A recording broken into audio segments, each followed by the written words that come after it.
welcome back to Métropole Grid. My name is Andre. Thanks so much for tuning in. It is June 18th, 2024, and it is the beginning of a hot one. I'm comfortable right now, but let me tell you, it's meant to go up to like 43 degrees tomorrow. Feels like 43 degrees. That's like 110 American. It's pretty bad. It's gonna be pretty bad. How y'all doing? Hey, Boris, welcome to the stream. It was a weekend of Netrunner. It was APAC Continental Championship. There was 80 players that showed up. Again, you can watch that. Oof, it's horrible. It's so bad. It's so bad. Weather, network, Montreal. It's like comically bad. Like, check this out. Right now feels like 37, okay? Okay, we have an ad. You're gonna destroy that.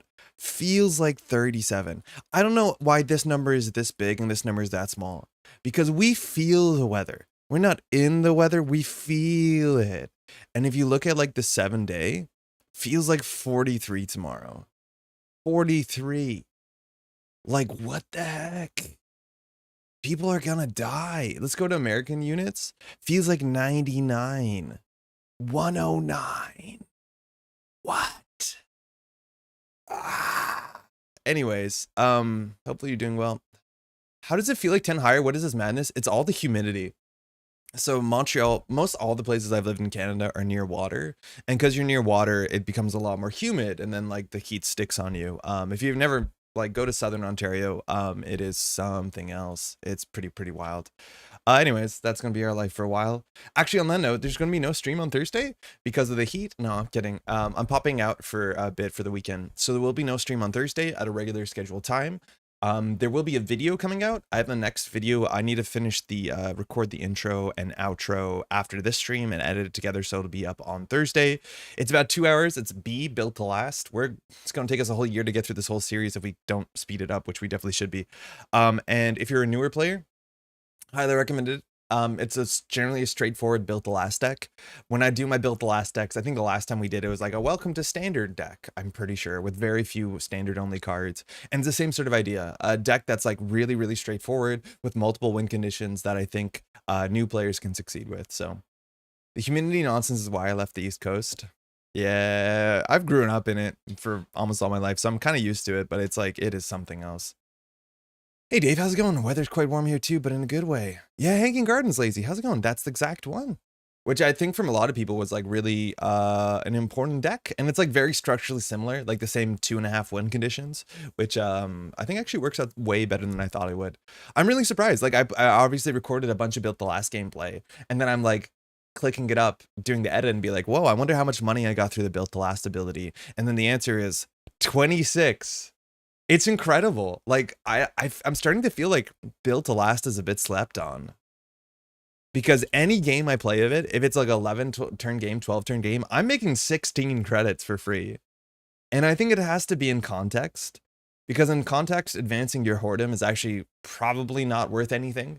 It's actually probably not good for you, because once you advance a piece of face down ice, at least the runner understands what it can be, so you're closing the decision space. It's hard to tell whether that's your advantage or not your advantage. I imagine it's not your advantage. But in every, and mind you, this is not like a World's Grinder built the last game. In every built the last game I played, I'm getting like a free 16, 18 credits. And it kind of feels good. Like I just think you got to do something that's a bit more aggressive in it, like pushy, and it's okay. Charlotte is so good. Yeah, Daujin, how's it going? I'm definitely playing Charlotte. It's weird because it's like technically the same value as Lacosta if you're clicking for credit, but it's much more applicable on more board states. But she feels so good. She definitely feels really good. Hey Santa, how's it going? Welcome to the stream. Playing the deck of the week. We have to read the write-up full to really understand how to play it. Cool Lava, how's it going? I don't think there's a chance we won't play this because we're not here on Thursday, so we probably won't do the deck list of the week. I read the write-up. I still don't fully get it. I don't understand. I know your name is here. I don't get it that much. It's kind of gone over my head a bit, but we'll talk about PD because obviously we have to talk about PD because of the weekend. But yeah, no, this one is, I've gone past me. Lucille, you mentioned really early that it seems like we've gone up early. We have actually, we did start the stream, technically like the stream set up a bit early. So no, you're totally right. Pinkman, how's it going? Axu, doing some commentary on the weekend. I think one of my favorite things on the weekend is when Riel was trying to say trying to push on build script, and then Axu like clearly chokes on his own spit and gets really upset about it, and it's very, very funny. Hey, Hector S, lunch break with a vibe. Enjoy your lunch. I read you left a really nuanced comment on the last, obviously, because we did ISWAC last week, and they're really, really great comments. I got to respond to them. I'm behind on YouTube comments, but hopefully you're doing well, eh? Hopefully you had a good time on the West Coast as well. Hey, droids. Zyrath, welcome. Lazy, I've already said hi. Currently sleeving up some jank. What you got? Boris. Hey, Daojin, current challenge, make a Mercury deck with Jay Chinyo. I know you published this in, what's it called? In our Discord. Posting your Mercury list, and these are the sort of challenges that, like, I know you like these sort of challenges, and for me, for a deck building challenge, there needs to be something to it. Currently, this is the weirdest thing with Mercury and Jay Chinyo, is that inherently Mercury and Jay Chinyo are thematically anti-synergistic. Mercury is about getting into servers and touching 2 cards. Jay Chinyo is about getting in and hopefully actually touching no cards so that you can win with Assassination. This is just like such a weird thematic difficulty between these 2 cards. So if you're asking me, am I building a Mercury Jay Chinyo deck, it is an uphill fight that's probably just going to be less interesting and obviously less powerful. It's hard to do better than Jay Chinyo than Sable. Like, it's very clearly Sable's like one of the best Jay Chinyo things because it's really hard to generate extra clicks in Criminal outside of playing Nusha, Sable, Sintashta. So it's a challenge that I don't know why. It's like saying I want to build this Criminal deck, but I want to really insert a card that doesn't make sense in the archetype in it. And like, you could do it. It's just like, it's going to be strictly worse and not more interesting. It's going to be strictly worse. Where like any deck you build, if you just change the ID to Sable, it will be a better deck. And for me, that's always an uphill fight, right? Like, I like the weird stuff when the weird stuff actually does something interesting. Like, we've seen interesting enough Mercury lists. That one probably ain't it. Thematic is cool, jank. It's just such a bummer that it's anti-thematic. Like, sorry, the thematic versus the mechanics are like totally anti-synergistic. And maybe that's like a thing. Like, maybe if NSG wants to release official deck lists, they would have to release a Jay Chinyo Sable deck, or sorry, Jay Chinyo Mercury deck to be like, this is the lore deck, which is kind of neat, but it just like, it's very strange. It doesn't work. Big congrats to Jai for sure. Huge congrats to Jai. Just cutting it by 2. We'll see him at the half mark next year. 3 years in a row, mind you, at APAC Continentals. 4th into 2nd into 1st is incredible. Hey, Tanuki, from a hotel room in Rome. It's pretty scorchio here at the M. Mistimed my vacation a week later and it could have made Yumi. Oh, that's so true. Yeah. Look, Tanuki, what you do is you go to the airport, but you don't go 3 hours before, you go 1 hour before and you miss the flight. And then you just struggle to like schedule it until next week. And then you go up to Bergamo, you're like, oh, that's closer. It's an airport I can get to, and it all makes sense. It's going to take a bit of work though. Restoring Humanity, trying to get out some Regenesis Sisyphus nonsense. It's alright. I think that deck is probably better than it looks. I'm not sure if you want to RH it. That's the weird thing about RH is like, as soon as you play RH, people are going to be running archives, so Regenesis is harder. I don't know if you play with more of the NSG card pool, but I would recommend like trying out Ag Confusion. It's probably a bit more consistent. It's a super modernism deck, yeah, and a line kill deck. I love that style, but it seems difficult in the modern meta. It's not that bad. I'll give you a sneak peek at the list that I was playing. Okay, I have to log in. Oh, easy. Thank God it's Tuesday. Eric, great dad. Oh, that was so cute. Hopefully you're doing well. This is the list I'm playing. I think I'm actually playing 2 Ferris, 1 Logjam. I can't figure it out. But the idea is that you're just rushing agendas, and then you have Angelique for like tenderizing, and then of course you have public trait on the line. This deck is incredibly straightforward. It's just actually relatively good ice. You have stuff to put in a remote server more than most decks, and then you have good agendas. We're on CityWorks Project 2. Which, like, that's the spicy one that allows you to push out in a way. I actually really value face-up public agendas like Oaktown and CityWorks on the basis that they're public. They can be bounced by Hermes, and Hermes is actually quite tough because we're not that good at icing up centrals. But this whole thing comes together, like, surprisingly well. It's like, this is a really big thing you have to keep in mind when it comes to the Alphabet series, is I don't try and build decks that are tier 1 decks that you can bring to, like, APAC Continentals and win. That just doesn't make a lot of sense. Most of the time, I want to build a deck that is good enough for you to bring to your casual nights and actually be competitive, and fun and interesting decks to play. I'm not claiming that Built to Last Super Modernism is a tier 1 deck you can win major events with, but you can definitely pick it up, bring it to your casuals, bring it to a G&K, win and or have fun, which is kind of the point. So if this looks straightforward and you think like, Andre, why don't you play Snare? Or why don't you do this? Mesna Chesfo? And the answer is 100%. There's lots of ways to build this. This is the way we went for, and we value a lot of 3-ofs just to keep the game plan as consistent as possible. It's meant to be like, you can start here and you can't go wrong. So we'll have that video up on Thursday. I have to do the intro and everything. It's yeah, I don't get it either. David, how's it going? I'm having a particularly odd morning as I discovered I have a copy of a short film based on an H.P. Lovecraft story, which does not seem to be known on the internet. David, this sounds like the beginning of a like a creepypasta, excuse me. Which one do you have? And how is it not known on the internet? Who's in it? I'm going on holiday just in time for the UK heat wave to hit its full stride. I'm going to be in the pool as much as possible. Oh, Lucille, enjoy it. I think I'm going to spend some time in a pool as well over the next couple days, but my partner's here and the cat's here, and it's definitely getting a bit hot. We're kind of worried about it, but it'll be fine. All the BTL decks that are just Clearinghouse or Cerebral over and over are like actually my least favorite game to play ever. Yes, Spark, I hear you. There's been a lot of conversation about like trap-based decks that are so like, you know, it is either it or it is not it. It's not my favorite Netrunner. This is definitely not one of those decks, but this is technically also a deck that is maybe for newer players, non-game generator, where you'll see like in the upcoming video that we have the shortest possible game. We have a 5-click game where it's just like on turn 2, public trail on the line. That'll just happen until people expect like public trail in the line in Weyland, which for me, that's been a Weyland thing forever, but modernly you don't see it. So this is more like I'm going to push in a remote server and then at a speed that you can't keep up. Why deck building challenge, never the neutral IDs? I think the neutral IDs for the, how's it going by the way, Center? For the Alphabet series were not nominated. For anyone in the New Hampshire area, we're running a CO on Sunday, check ABR. Oh, sick. Sable Supremacy, girl boss. Renan Pelé de Saint-Maurice. Cheers from France, ça va? Salut, welcome. How's it going? I was thinking of building an As Jachinio deck since you can install it clicklessly in a lot of ways, but then you can either can't rely on Wizard Chest because you have so much hardware or you give up As value. So we played basically what was an As Jachinio deck on stream last week with Yeti, about a week ago if I'm not mistaken, maybe 2 weeks. And that list basically was an As deck, and then we just changed the ID to Sable, or that's at least what Yeti found through experimentation. And I think that's probably true. I think it's really, really, really hard to not play Sable when you play Jachinio. I think As is not awful. You save a bit of clicks and you save a bit of credits, but it's easier to build your deck and still play Masterwork and like other hardware stuff in Sable, because I think the clicks are much more important than the slightly fewer credits that you'll save or not save. So it's tricky for sure.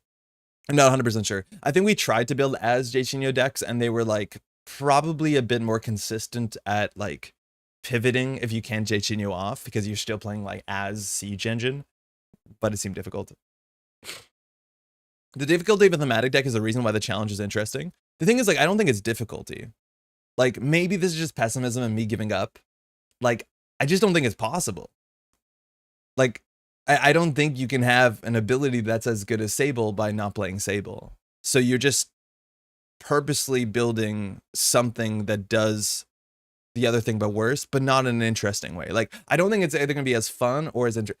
I'm a doomer. Obviously, that's like very clear here, and that's the problem. It's just like I needed to do something cool, and if it's just doing the same thing but worse, it's not cool.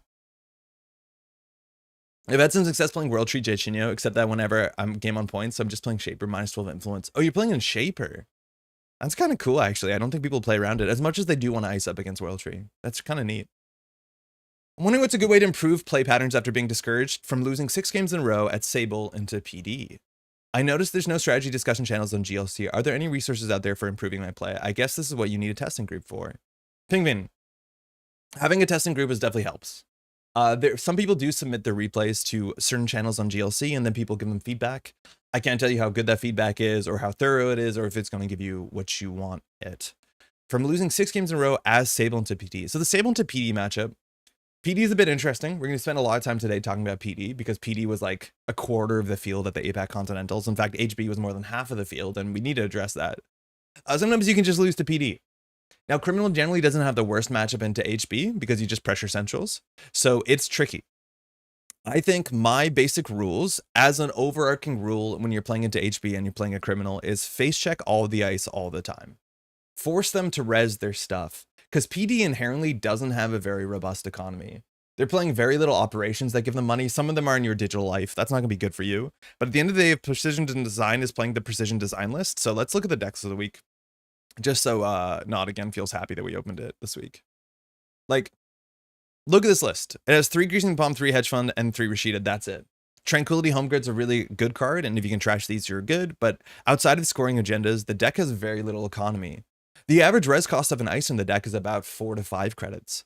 So as soon as turn 1, if they put something in the remote server, I run it. As soon as turn 1, I then run HQ. And that's the sort of idea, is that if you're as aggressive as possible and understand that the consequences of the ice being rezzed and it firing is not as bad as them having 6 fewer credits on the next turn, that's generally what you need to do. Now, there's a lot of good tech cards in these sort of decks. If you're playing Criminal, Pinhole Threading is really important because dealing with Anoetic and Managarm is really hard. Miss Bones is really good because paying 4 credits for Tranquility Home Grid is really hard. But that's the short and long of it. What I can highly recommend is if you have some of your matchups and you want to submit them, like if you have replays and you want to send them in an email to metropolegrid@gmail.com, I'll happily take a look over them. We actually have a lot of like replays on this channel that are specifically Criminal versus HB, and we should have more of those replays because I think they're both very fun, very interesting, and they have a lot of agency on both sides of the table. And inherently, these are honest decks. So like just interacting on the best accesses you have is good. It's cool. That can help for sure.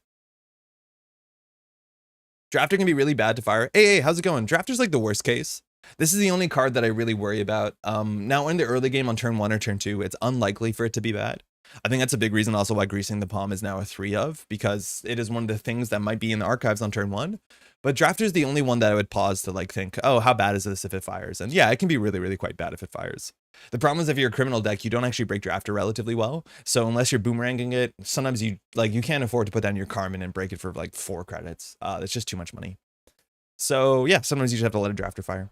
I think we had a game on the channel just a couple weeks ago. I think it was, yeah, maybe a week ago, 2 weeks ago, where we played against a player who was playing PD. I think we were playing Zaya, and we just disrespected everything as much as possible and touched as many cards, and that usually works out. My kiddos are pretty cool. Great Dad was a neat Father's Day card for my daughter made for me in the Style Neon Stag logo. Yeah, you can find it on the community tab. I thought it was really cute. Jinteki don't score 7 points challenge continues to be difficulty. Impossible. I definitely don't get the don't play RH for the deck style comment though. Giving the runner more incentive to run archive seems like the opposite of what the deck wants. Oh, I definitely get the don't play. Yeah. Yeah, that's the thing with RH. It's like clearly something's in archives. If you're playing Ag Infusion or PE, I will totally forget Regenesis is real. That's the big thing to me. If you play RH, I'm like, okay, you really care about archives. I'm going to try running archives. Did anyone see the Worlds tickets? Yeah, they're available now. Worlds tickets are, as of like this morning, if I'm not mistaken. The Discord channel is open. Mind you, the Worlds Discord channel last year was like the coolest part of Worlds, so I'm glad they're doing that again. But tickets look like they're open as of half an hour ago, maybe, at this link. $75 USD. I believe you get a free ticket price if you win a Continental, citation needed. But I'm really stoked. It looks like I will be at Worlds this year. It's been budgeted out. I haven't got my flight yet. I should have done that weeks ago, but I have to pin that down. But the flights are way cheaper than they were when we first looked at them by like half. I hope they're still there. They might not be.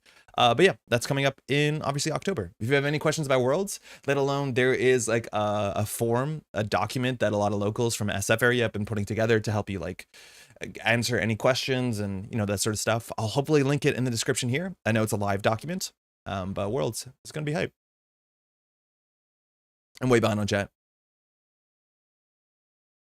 Andre absolutely determined to remove the Na from Not Yeti's name. Okay, I should say Not Yet. You're right. Asmapula is probably a better knife tutor than Az if you want to stick with Az. Yeah, but I think the Az Pula deck is better than Az in Sable for sure. And I think there's actually some like weapons that you would want to play in Az.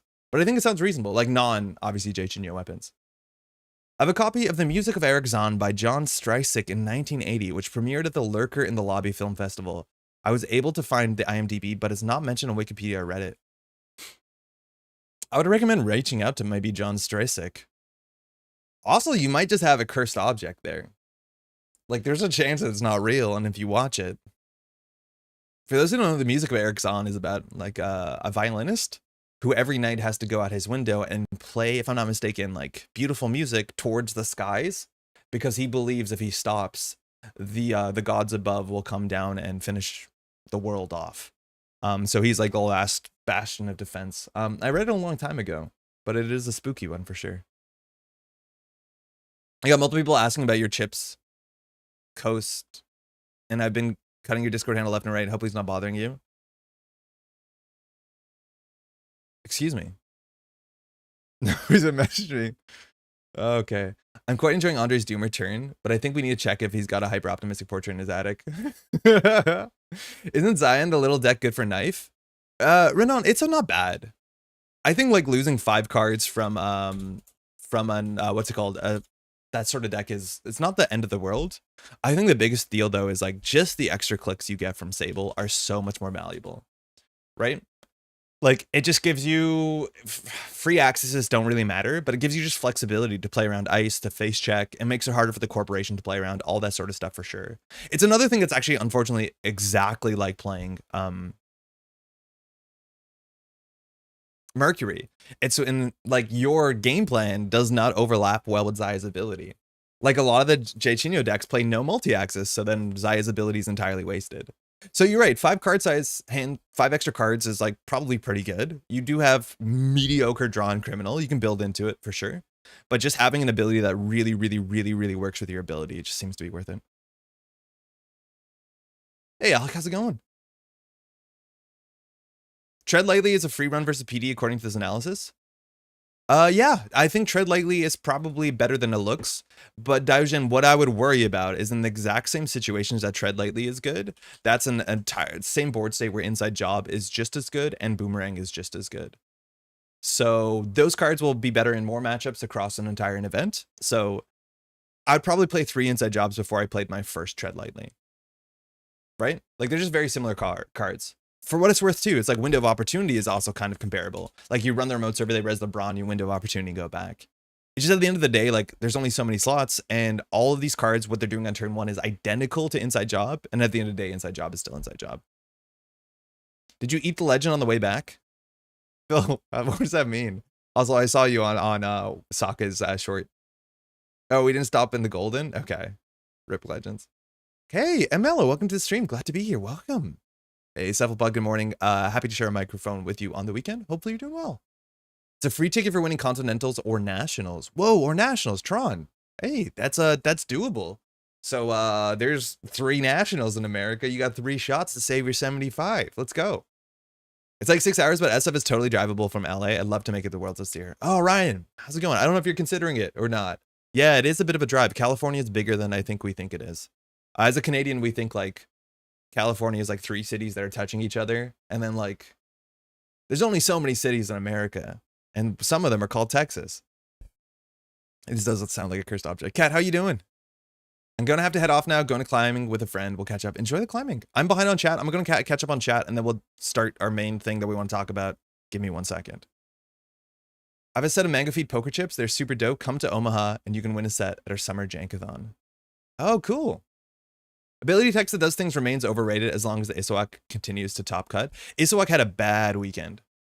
We're going to transition to that, but like the Isowak effect happened where it was decklist of the week. And so people brought Isowak to APAC Continentals. It did not do obviously nearly as well as it did the week before.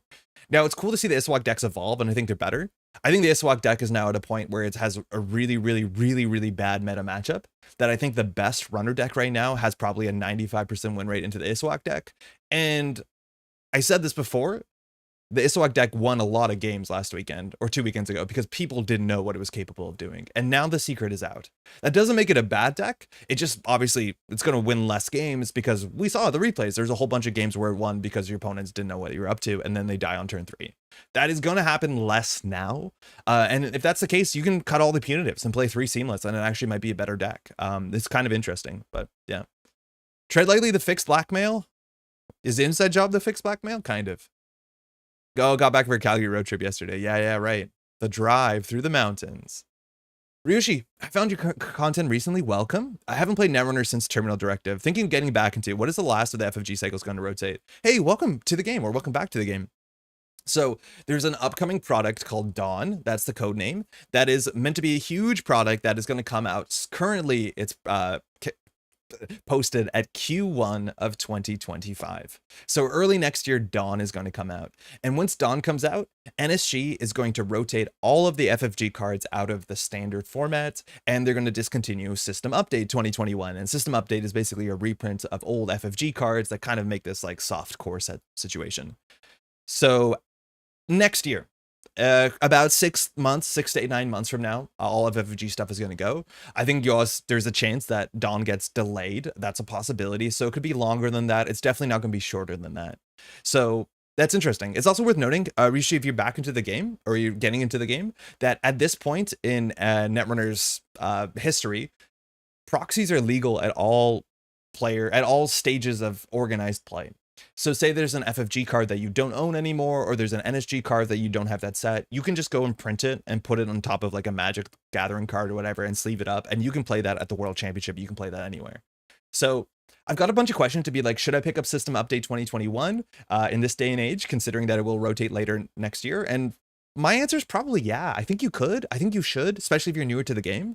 System Update is like a really good set, and it's a wide, diverse set that supports all factions in pretty interesting ways. If you want to play the startup format, it is a big part of that format, because startup is the smaller card pool, only the new releases, and then System Gateway and System Update. You have to understand that it will rotate, but it's also very important to understand the cards that you own, nobody can take those away from you. And so if you're playing Netrunner as a board game, as a tabletop game with your friends at your kitchen table, continue to play System Update. No one's going to stop you. It's just like if you go to a tournament, those are not going to be legal cards sometime next year. So I'm procrastinating packing. I haven't done any packing. I think tonight I have so much stuff to do tonight before I go. Carrie, how's it going? I can't believe I missed the waiting room music today. You can just, it's back on YouTube. You can just rewind. It's YouTube. We'll be here.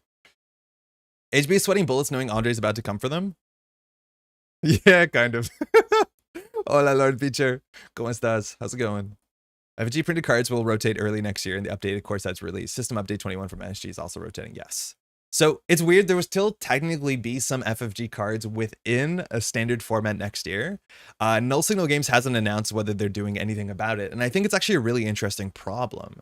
So Ashes is like the first NSG set, and it is like 128 or 125. I don't know the number of official new NSG cards, but then it contains a bunch of FFG reprints with new styling, new art, new flavor text, functionally a new reprint of it, right? And so I think one problem that's holding NSG right back is that they probably have issues selling some of their products in certain stores because some of their products have, you know, FFG-esque content in them. And so once FFG content is left on the roadside and they can move forward, there's no reason you shouldn't see NSG products in stores, shelves, everywhere. I think there might be a bit of intrepidation, and I don't know what happens with Ashes, right? Like, are they just going to say we're banning Cerebral Overrider? Is Ashes going to be reprinted without FFG cards? Because I think it really does serve NSG to be in an entirely NSG environment without having to reprint stuff. Now, that's weird for sure. Gamble and Hedge Fund, I think you can just rename those cards and reprint them going forward. But yeah, it's weird. It's like there's a bunch of cards in Ashes that are functionally FFG reprints, and NSG clearly wants to remove those. So I don't know if we're going to lose SMC at some point or not, which is a bummer because we have a good alt art for it. Interesting story and how I came into possession of it, but as one of the three-way events of my life have neared horror fiction tropes. David, what are you doing? I'm tempted to go to Worlds. It's actually only a 6-hour flight. Oh, that's not that bad, David. Yeah, I think Worlds is going to be even more hyped the closer we get to it. We're going to get new ban lists. I think there's like some rumors, speculation that there actually might be some amount of new cards, either at Worlds or for Worlds or around Worlds. I think people are suggesting there might be like because Dawn was delayed, there might be a booster set or something like that. I have no information. I want to be very clear. This is the speculation that came up on the channel a while ago. But I think Worlds is going to be pretty hyped for sure. If you have a way to easily proxy, you can just proxy cards from Update 21, but if proxying's a pain, I might be worth getting a set from NSG. Sure Gamble, Hedge Fund are also reprints. Yeah, they won't take those away. They'll probably just rename them and be like something else. Not false lead. I saw NSG boxes in my local game store just yesterday. Yeah, somebody posted a photo of what it looks like at 401 Games in Toronto, and they're like, there's a shelf full of all of the NSG stuff. Above it is like World Breakers, and right next to it is Marvel Champions, right? Like it is the shelf for like, you know, that sort of card game stuff, which is really, really cool. That you can walk into a store and be like, oh, Netrunner, I heard about that 8 years ago. Is that still a thing? Let me grab the core set, which is sick. And very also specifically sick because now NSG packages them in boxes. It used to be a lot uglier for those who didn't play back in the day. Ban Ashes? Yeah, I'd be okay with that. Renaming reprints after Dawn, false lead. Oh, renaming all of them. Overrider, SMC, Daily Cast, Colossus, Hedge Fund, and Sure Gamble. Punitive Counter-Strike? Oh no, that's System Update. Where's Dirty Laundry? Is Dirty Laundry with Earthrise in System Update? Yeah, it is. Renaming Hedge and Gamble while every faction is still named FFG way is kind of useless. Yeah, I think the factions, like, I do think I've heard that we want to, like, you'll notice characters are still showing up from FFG World, but they're not being named. So there's some distancing there. I think renaming the factions is something that could happen at some point in the life of Netrunner. I think people would probably be largely opposed from it. This is something I've also seen before, mind you. Doomtown, when Doomtown was also produced by, well, it was produced by AEG. It was a board game or a card game I really liked. It was a collectible card game, not collectible, a living card game kind of like this. And then AEG said, we're not going to make this stuff anymore. But luckily they were like, hey, the developers who are currently working on Doomtown, if you want to have the rights to make Doomtown on your own, we're not going to stop you from doing that. And so those developers went on and they made Pinebox. Pinebox is a new company that now supports Doomtown, and Doomtown is now on the Weird West edition, and they've been like supporting the game ever since. I think they've been making a much better game because of course now they have like 7-8 years of history of making the game and balancing it. It's like really funny always looking back on your course and your earliest releases to be like, oh, these are terrible. But when Doomtown re-released, they had to rename all their factions. So the Law Dogs are still the Law Dogs, I'm pretty sure. But when it comes to like the Morgan Cattle Company, they're now called the Entrepreneurs. The Anarchists are called the Anarchists. They used to be called something else. Anyways, they did that. It has no impact on the game, mind you. Functionally has no impact on the game. And I don't think people were opposed to it, but it is something that I could see happening in the future of Netrunner, to move away from those names. Where's Jai to go? Jai's sleeping now. Jai's going to be asleep for 4 days after his big run. Kira, how's it going? Hi, Mr. Streamer. Mox in Seattle sells NSG Netrunner. Yeah, they were actually one of the first. I know at least like at Cascadia last year, Mox had stuff in store that you could at least pick up, but I think it's really cool. I own everything from FFG outside of Rain and Reverie and 3 packs from Katara. Good to know I can proxy attorneys. Yeah, those things that you don't own are fundamentally the hardest to get, and those cards are still in the standard format. Rain and Reverie is an incredible product, and then Katara Cycle is a pretty good cycle. So you will still see Katara cards and Rain and Reverie cards, and if you're missing those ones, just please proxy them. Don't feel pressure to go search for the originals on eBay for like, I don't know, Rain and Reverie is probably like hundreds of dollars, $600. The prices I think are going up and down because people realizing proxying is a thing. You can proxy, but people still want the stuff. Yeah, if you have all the FFG stuff, you do have every card in System Update 2021. The most horror tropey bit of lore is that I was contacted by a friend from college whom I hadn't heard from in years to join an occult book archive nonprofit, and it gets from there. I don't think there's any fundamental reason why Dirty Laundry and Sure Gamble can't be in a non-FFG product. There's no trademark value to those names. I agree, but I think you don't need to. I think you can just change the names.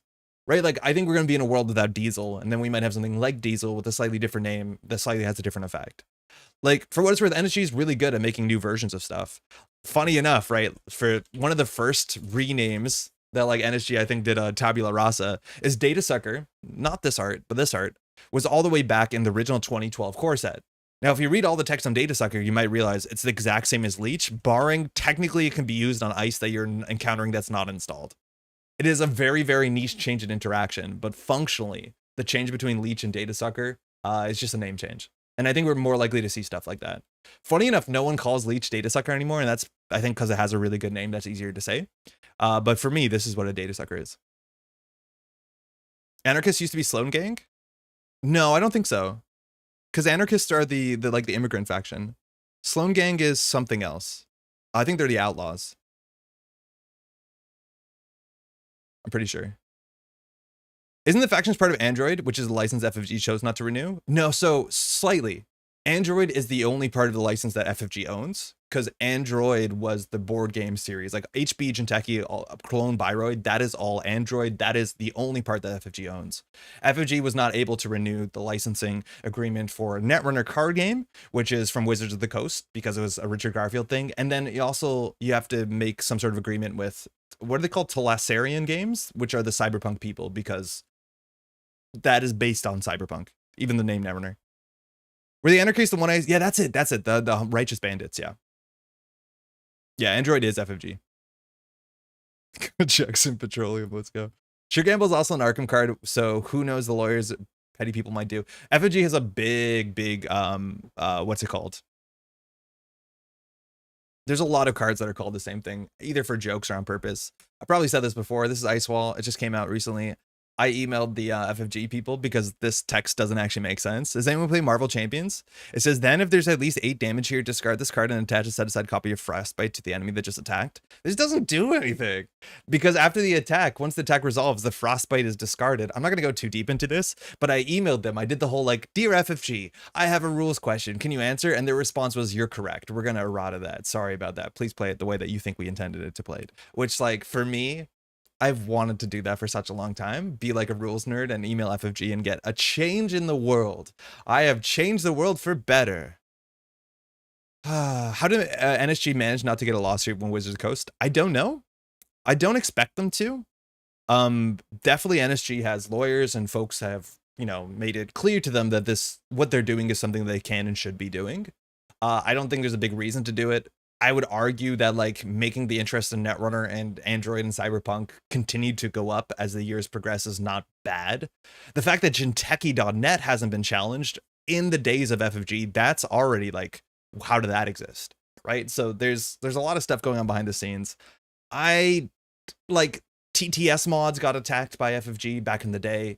I don't agree with those at all. I think all these like sort of cottage industries support your game. They don't hurt your game. I have no data to back that up. But NSG has definitely done whatever due diligence they need to do to make sure that their business model is legally sound. I don't know what it is. Oh, Amped Up Running Hot. That's another really good one. Yeah. Amped Up used to be called Running Hot is an exact reprint of Amped Up. But then obviously Brain Damage is now Core Damage. But this card is a straight reprint. And that's fine. Dirty Laundry can be a straight reprint if you want it to be. R. Talsorian, thank you. I keep saying Talassin, like Russell, but that's not right. I think it's more to do with the mechanics text on Sure Gamble being copyright issue. Yeah. Cersei still calls Leech Data Sucker. Hey, Jonald. But I'm pretty sure he also likes being chaotic with names. Gamble's also hedge fund. Everything is hedge fund. I do that all the time, not intentionally. I think there's a couple things I like boomers latch onto. Like I still call the SPL the MWL every once in a while, habitually. Is there any other bad ones like that? I don't know. Asa Group is an Arkham Horror LCG reference. Once as a group, yeah. Best dice in the game. It's really good. It's pretty good. It scales well. Nerd power, yeah. JNet has got challenges. They got a cease and desist at one. I did not know that for real. And they just said, whatever, man. All I know is NSG hired lawyers and now they're taking. Yeah, exactly. They definitely know what they're doing. Makes sense for them. So I'm not a lawyer. Before you know it, you'll start a rules wiki. Then it's all over. Wizards abandoned the Netrunner trademark. RTG has gone through about 4 trademarks, and their most recent one technically overlaps with NSG, but they only got that in 2022, so NSG's prior. It's a mess. Oh, cool. Very, very cool. FFG still hates the unnamed Arkham mod. Yeah, the unnamed Arkham mod FFG has asked to take down. It has been taken down.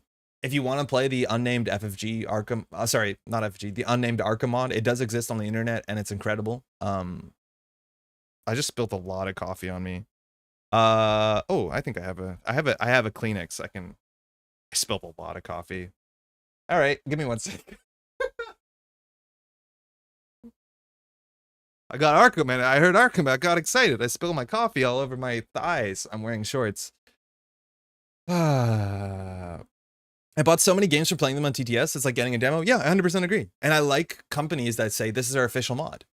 I'm pretty sure the Slay the Spire mod on TTS is official. It's endorsed and it's supported so they can get high-res art so it looks good. I obviously have made no calculations, but I think that sort of stuff makes sense. Obviously it takes resources, but now like people can play tournaments and like have a competitive scene where they can play like, I don't know, like they took down the damn Arkham mod during the pandemic. That's like ghoulish. It's straight up ghoulish. Like we couldn't play legally. It wasn't a good idea. It wasn't safe, but we continued playing. My friend group continued playing through the pandemic on TTS. And then FFG was like, sorry, you can't do that. And like, come on now. They interact differently with same old thing. Hey D, congratulations on the weekend. What does Amped Up? Oh, maybe it does, right? Is it an additional cost thing? I wish it told you the other card here. Running Hot better with ShadowNet? Oh yeah, because it's an additional cost. So that's the idea. It is technically slightly different because this is an additional cost to play this. So if you can figure out how to cheat the additional cost, you don't take the core damage. And classically, there used to be ways. Not same old thing, but the other one, yeah. The ShadowNet. Which at this point, I totally forget it's a Netrunner card. I think it's just a podcast. Stim hack instead of overclock. Yeah, those are like the new prints. Those are like further off. For what it's worth, Stim hack probably should still be in the game because it's sick. But yeah. Yeah, I think that's a good TDS mod. You can't copyright game mechanics, so Wizards doesn't really have a case. This is my non-expert take. I've heard that you can copyright ideas, sort of. I don't know, like the tap logo or something. If Hasbro wants to see you, it doesn't terribly matter if they have a case or not. Yeah, 100%. They'll just drag the court case. Yeah, you'll run out of money at some point. I think Lou needs some cutlery for his kitchen. Functional reprints of fork, knife, and spoon. Why when you have a mouth? What's his name? What is the name of his mouth? Carnivore.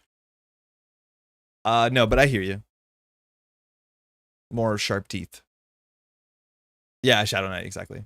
Technically amped up and runner and hot have a different interaction with the Shadow Knight. Yeah, I forgot about that. I want to try the STS board game. I do not own the board game. I'm surprised nobody owns that board game, but it's only Kickstarter at this point. Leader games have been great about that. Basically have public playtests via TTS. Yeah, and that's the thing is like, it's one of the easiest playtest things too, is to have a TTS mod and then you can publicly release it. I don't know. I would like to test my board games. One of my local board game stores has this thing where you can rent a board game. It'd be like, here's a deposit. It's like $5 and you can take a board game home, play it for the weekend and then return it. It's like $5. And that's a good way to figure out if you want to buy the board game. And I'm pretty sure if you buy the board game, the rental cost comes off the purchase if you purchase it from them, obviously. And like those sort of things I think serve well. I don't know. If you want to track down the mod, ask around board games. Yeah, just ask around. You can send me an email. D was playing this weekend. D said, people design Arkham FG quietly like the mod. The issues Asmodee layers. Oh yeah, for sure. It's not like the FFG people, they're like, we should really shut this down. No, it's definitely corporate and legal and that sort of people. I played it so many times already. Yeah. Eater?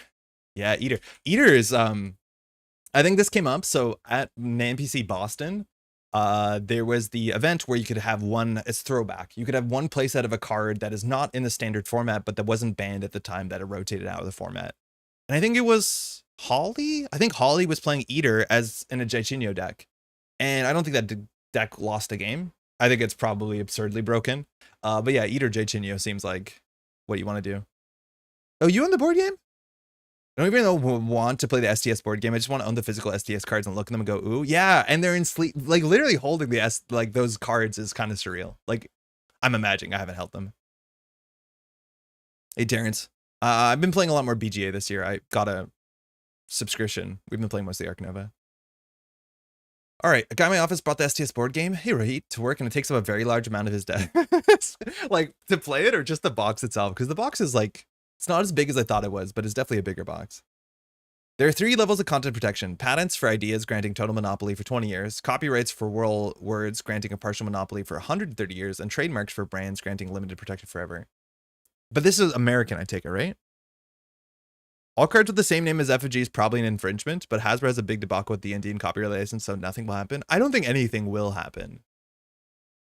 I don't know. There's a weird dichotomy in business. Is the share and share alike internet good or bad? The ones that embrace it, like leader games, generally do a lot better than the ones that do not. Yeah, I imagine so. Just a box. Okay. All right. Let's talk about this weekend. APAC Continentals was this weekend. I did the thing that I did last time because I wanted to do it. We're going to get flashbanged real quickly. So close your eyes. Open your eyes slowly. Let me share this. I ran the numbers of the stats. These are the numbers. It doesn't. It does fit on one slide. So we're going to go from this. Can NSG slap the Netrunner name, print cards, export, and sell on game store shelves? Yes, they do. Well, sort of. Like NSG does sell on game store shelves. But I'm not sure, like, I don't know if the system, I think a system update still does, but I don't know. Let's talk about this. So it was this weekend. We had 80 players. This is the Ace Ups tables. Those numbers are small for us on phone people. I'll zoom in a bit, Flip, for sure. I appreciate the feedback. I'll definitely zoom in if you're on your phone. So there's 80 players here, and you might have noticed if you scroll down, let's look at the left side here. Firstly, Hoshiko is back. Hoshiko largely left at one of the large last tournaments we saw. There was like 2 Hoshikos and a bunch of the recent OTG events. It's wild. But if you look at this, it's incredibly purple. The right side is actually a bit more nuanced. There's less criminal than anything else, but Hoshiko's back and Shaber is obviously really strong. NBN, we have like 6 NBN players. They're actually not doing too bad. And then everything else is like kind of far behind everything else. If you look at the top cut, it's incredibly homogenous. HB and ASA group are more than half the cut. There's one sports metal deck, and this is like a weird core damage sports metal deck, which is kind of interesting. There's two Jinteki decks, and ISOAC deck made it, which I'm super surprised because I think this deck is actually pretty lousy into the modern meta. We'll get to that. And then the PE deck, which is actually, it was the end of the line sort of kill deck. We didn't get to see it do its thing on stream, so obviously it did okay, but these sort of numbers are actually kind of really strange. Like this PE deck only played 3 games somehow. I don't know if these are IDs or they actually went to time, but like this doesn't seem like it performed. There's also some weird stuff like Seb. I think people were excited to see like Man in the Moon was playing Seb, but I don't think Seb did well during the tournament. It's like 5-0 on PD will take you to the top cut usually, and then Seb, I don't know if it did it, which is unfortunate. This Seb deck I was excited to see. I don't think the deck list is posted just yet, but it was just like, oh, it technically is posted because all the deck lists from the top 16 were posted. But it wasn't anything. I'm waiting for someone to like break Seb and do something cool that we haven't expected with it, but it was largely what you expected Seb to do. It's not on Rogue Trading, it's on 3 Dr. Nuka. Every other Anarch is kind of what you expect. There's one Essa up there, there's the one Seb, and then a lot of Arasana. A bit of Kit is still getting played, which makes sense, and then one Lat doing the top. Oof. Too long has HB gotten a pass on its bad behavior because the name is pretty shaded purple. As a note, these spreadsheets make my data analyst heart sink. Oh, David, I don't know if I'm doing a good job. Don't look at the way I coded it because it's pretty bad, but it's pretty rough. So let's talk about this. So things are organized by count, and I just want to talk a bit about what I think we can get from this data. Mind you, in just 2 weeks, we have the EMEA Continentals, which is going to be a major event in Bergamo. It's going to be in person. I don't think that changes your meta choices that much. I think Arasana is the one meta choice that maybe in-person play changes, but we'll get to that. Jinteki, 15. That's, you know, technically the most out of anything else. And if you see the win rates here, they're not good. Nothing is above a 50% win rate at all. Isawak was the most played Jinteki identity. Is that buck wild? That's so buck wild. Like, obviously, Decklist of the Week effect is like super, super, super noticeable. But now Isawak is the most played Jinteki ID. What a world we live in. And it has a 46% win rate. That's not terrible. That actually is like, well, it's lower than the Corp win rate overall, but that's not great. I do want to say that these numbers are also a bit inherently just going to be a bit skewed on the basis that there are a bunch of players that, because of the time zone of this event, is a bit unfortunate for a lot of players. I'm going to show some names here. I don't mean to call them out, but I'll call this person out. I think Bandy, I think this is Not Again, but like Not Again lost the first 2 rounds and then said like, well, it's 10 p.m. on a Friday. I'm just going to leave. So there's a whole bunch of players that never finish the tournament. Generally, the players who don't do well don't finish the tournament. So some of these ratings are like going to be a bit bottom heavy. Because they just lose all their games and then win no games. Like, if I'm assuming this is again Not Again continued to play this event, he would have won games, but he didn't. So obviously the outfit, which I think outfit is just a really bad choice into this meta, considering how much Arasana there is, unless you're doing something I'm not expecting. These numbers are not exactly what you want. There's also 2 players that played no games. I didn't count their stats for obvious reasons. Incredibly jealous. Shout out for those who don't know, Cheek Fake is D, and D did their write-up and saying like, I played under a Smurf because I thought I would play like 2 rounds and then just go to bed, but D went nearly undefeated and made it to the finals. Absolutely incredible. Going to sleep at 10, haven't heard of it. I went to sleep real late. My dad was in for the weekend, which was also a surprise. I like signed up for the event, and then my dad's like, hey, as a surprise because it was my birthday last week, I'm gonna come in on, and I'm like, oh, that's sick. I have to go at 9:30 to do casting. So I was waking up early and hanging out, and it was a lovely weekend overall. But yeah, it was a thing. So anyways, Jinteki's just not doing good. Ag Infusion, again, there's only 4 players. Like, I wouldn't even look at any of these stats that have 2 players in them for obvious reasons. Like, the data doesn't make any sense to look at it. So we want to look at the ones with big numbers, but like Ag Infusion also not particularly doing well. I don't know too, if you want to look at the numbers and see who plays Ag Infusion, whether they're Ag Infusion grinders. Mind you, there are some Ag Infusion grinders at this event, like Augustus, and Augustus wasn't playing Ag Infusion. So that obviously doesn't help Ag Infusion, the more like, you know, experienced Ag Infusion players. But I think Ag Infusion is also a really rough matchup. Sokka, mind you, just won West Coast Nats, Canadian Nats this year, winning 4 out of 4 Canadian Nationals in a row. Mind you, we have multiple Canadian Nationals, so he's probably not winning all of them this year, I don't think. But he was playing Ag Infusion, and the way he built his deck is very mindful towards the new Shaper meta. So it's playing, I think, more Anoetic Voids and less copies of Biovault, just because you have to go faster against things like World Tree Arasana, because those Arasana decks are just getting in and everywhere. What's the data telling us? Allegedly, we're getting through it, Augustus. How's it going, by the way? Congratulations on the weekend. Turns out you're good in Netrunner. Anyways, HB, this is where things get wild. 43 players is more than half of the field. And we saw this time and time again at the last events. Sports Metal was the most prevalent idea at last couple events and had a really strong win rate. If we go to American Continental, Sports Metal had a 60% win rate, being the most represented single ID. That is messed up.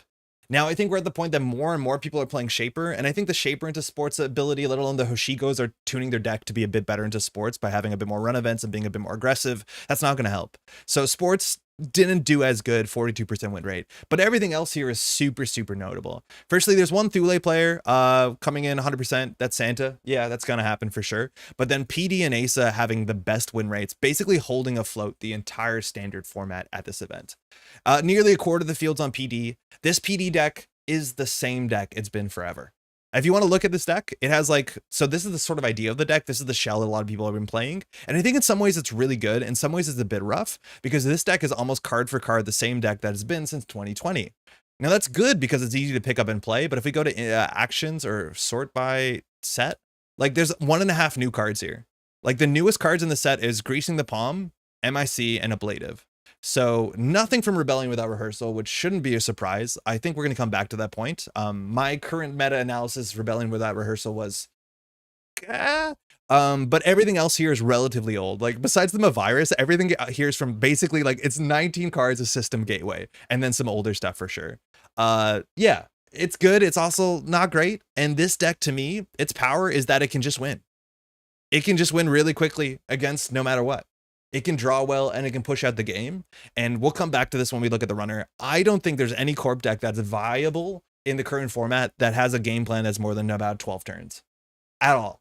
And I think the biggest problem is we're playing a World Tree meta right now, and you cannot go more than 12 turns into a World Tree meta and expect a win rate unless you're playing something that's incredibly orthogonal to scoring out in the side of remote server. And I think when you see this much PD and this much ASA, it's kind of showing you that if you can't close a game by like turn 10, turn 12, you're kind of in a bad spot. And that worries me. Again, we're expecting a ban list update, but we'll come back to these numbers. But people are playing this because it is easy enough to play. The good players play well, and it's obviously very, very good. Just win is excellent advice, but that's the thing. Just win is a thing, but I think it is more so don't lose. It's a good System Gateway cards on the messed up Ashes and FFG ice. The ice in this deck is really, really good. It is very good.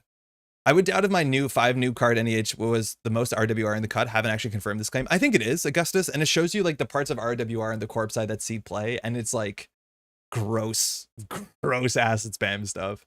Hey, Winnegun, how's it going? Santa's just build diff. Yeah, yep. And people like, I don't know why other people haven't picked up the Thule deck. Like Santa's very good at it, but that deck is just really good.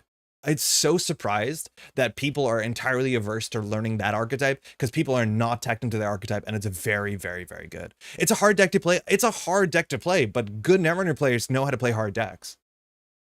Like, it's not impossible to learn. I think it's a harder deck to play against than it is to play. And like casting that deck is always so surprising because there's like ridiculous lines that we don't even see coming. But some of people have been playing it on JNet. They have no clue what they're doing. I think people have been playing it on a casual level, but I don't think I've seen other competitive players outside of that exclusive testing group play it, which is strange. That's very strange compared to some of the other tricky to play decks.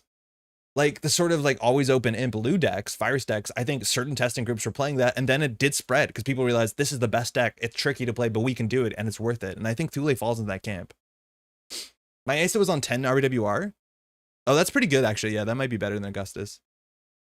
What do you think would be the best card to ban to make PD more of an even match that won't just crush it? I don't know if you have to ban PD. I just think that if you can make the meta so that going a Corp, as a Corp deck, if you can make it that you can play a game that's slightly slower than 10 turns, I don't know if you have to address PD. Yeah, I honestly don't know. There's obviously it's the best of. It's just the best of album. All these cards here individually very, very incredibly good. Seamless Launch is the best System Gateway card. I think I've been saying this since System Gateway came up. This card is just very good, and it's good that there's a card in System Gateway that encourages you to put agendas on the table. Maybe it's not great that you don't have to show their agendas by advancing them, which is like the fun of the game, maybe. But yeah, this card is just cracked. Kill Turbine. So D was writing the write-up saying like, if you're expecting to play against all these PDs in Hoshiko, do you even play Turbine? And like the thing is, like, against that PD matchup, if you're expecting that much PD, maybe you don't play Turbine because it's a bit too slow and a bit too clunky, and you're better off spending that influence on things like Boomerangs. I can see that. Boomerang is so good into this matchup. But at the end of the day, Turbine is one of the big equalizers that says you can't go long. But y'all are going to hate to hear it. With this card existing, you... Okay, hold on. I did it wrong. With this card existing, I don't think you can have a meta that goes to turn 12. I don't think you can. Hyper Glacier is a miserable meta. I want Turbine to live. Yeah, I agree. I do think the metas in which ice is the way you're tackling the thing, like saying, I just have really good ice and I'm not going to do anything quickly, that is a worse game overall. According to me, no citation. Yeah. So that's the thing. It's like, I don't think you can just ban Turbine without having a huge impact on the Corp side, and you need to ban the sort of decks that want to play turn 25 and just say, I'm going to have a 7 copies of Pharos and like, yeah, Stegadon garbage. I'm glad 4-2s exist in modern Netrunner. Yeah, I think 4-2 should be very prevalent in Netrunner. I tested as and against it a fair bit. I respect Santa's play, but it's not a deck I would ever play online. It's like NEH in that you win by reading your opponent more than the board state. Oh, that's very cool. I know Santa does do a lot to read the opponent to figure out what they're running and trashing. Like, Santa will put cards on the table and just not touch them for a couple turns, even when they're agendas. And like, for a lot of players, that's very difficult. I'm not saying for D, it's difficult, but like, that's a play pattern that catches people by surprise. Thule leaves a bad taste in my mouth for some reason, which is weird because I've been playing 7-point combo sports. I know I saw you posted a recent list. Ace is also doing relatively well, very, very well. 58% win rate is more than you'd expect. And we saw a lot of different Ace decks. The winning deck is Jai playing this sort of 2-no, 2 copies of Holloman Ace deck. I really like that deck. That is a deck that I've last sleeved up. I think it's the Corp deck I have sleeved up most recently, and I thought it's just a lot of fun and a lot of fun in surprising angles. I think the deck used to have a tributary. I think that's probably cut now into something else. I think that deck also had a copy of Lycian multi-munitions, which I want to eject that card into the Saint Laurent River.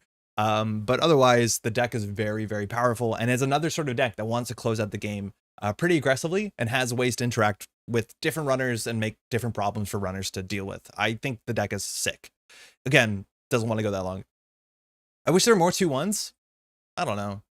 Do we know the top cut runner win rate? No, Wenegon, I don't run those numbers because I don't know what to do with those. If you can look at them. We saw some weird stuff. I remember like casting it. Round 1, corporations won every single... Oh, this is the other tournament. Round 1, corporations won all rounds besides 1.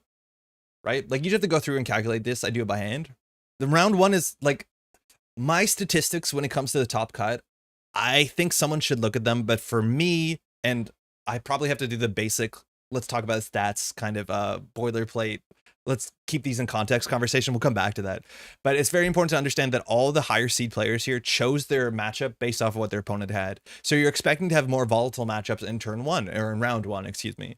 From there, it evens up a bit. I think it's about an even split here. I think it's more corp-sided from this point forward, so I don't know. It's also open deck lists, and I think a lot of people argue that open deck lists is better for runners than corps, inherently because corps play their cards face down. I'm not actually sure if that's sound, but it looks nearly even besides, well, actually it looks like a bit more of a corp win rate overall. I'd imagine it's not that different than this. But the win rates in the top cut are always a bit strange because of the volatility of round 1 and so on and so forth. All purple and yet no crim? Yep, only 2 crim made the top cut. HP is doing really good, and they're just going fast. They're just going fast. And I think when you look at here, Arisanas can be fast. A lot of these RE decks are a bit greedy and are not going as fast as other Shaper decks could be going. So if they draw well, you're kind of off to the races. But like, we need to talk about this because this is like the biggest thing ever. NBN, Asmari's doing relatively well. Only 3 Asmari. I don't love talking, like, there's not much you can glean from these sort of statistics.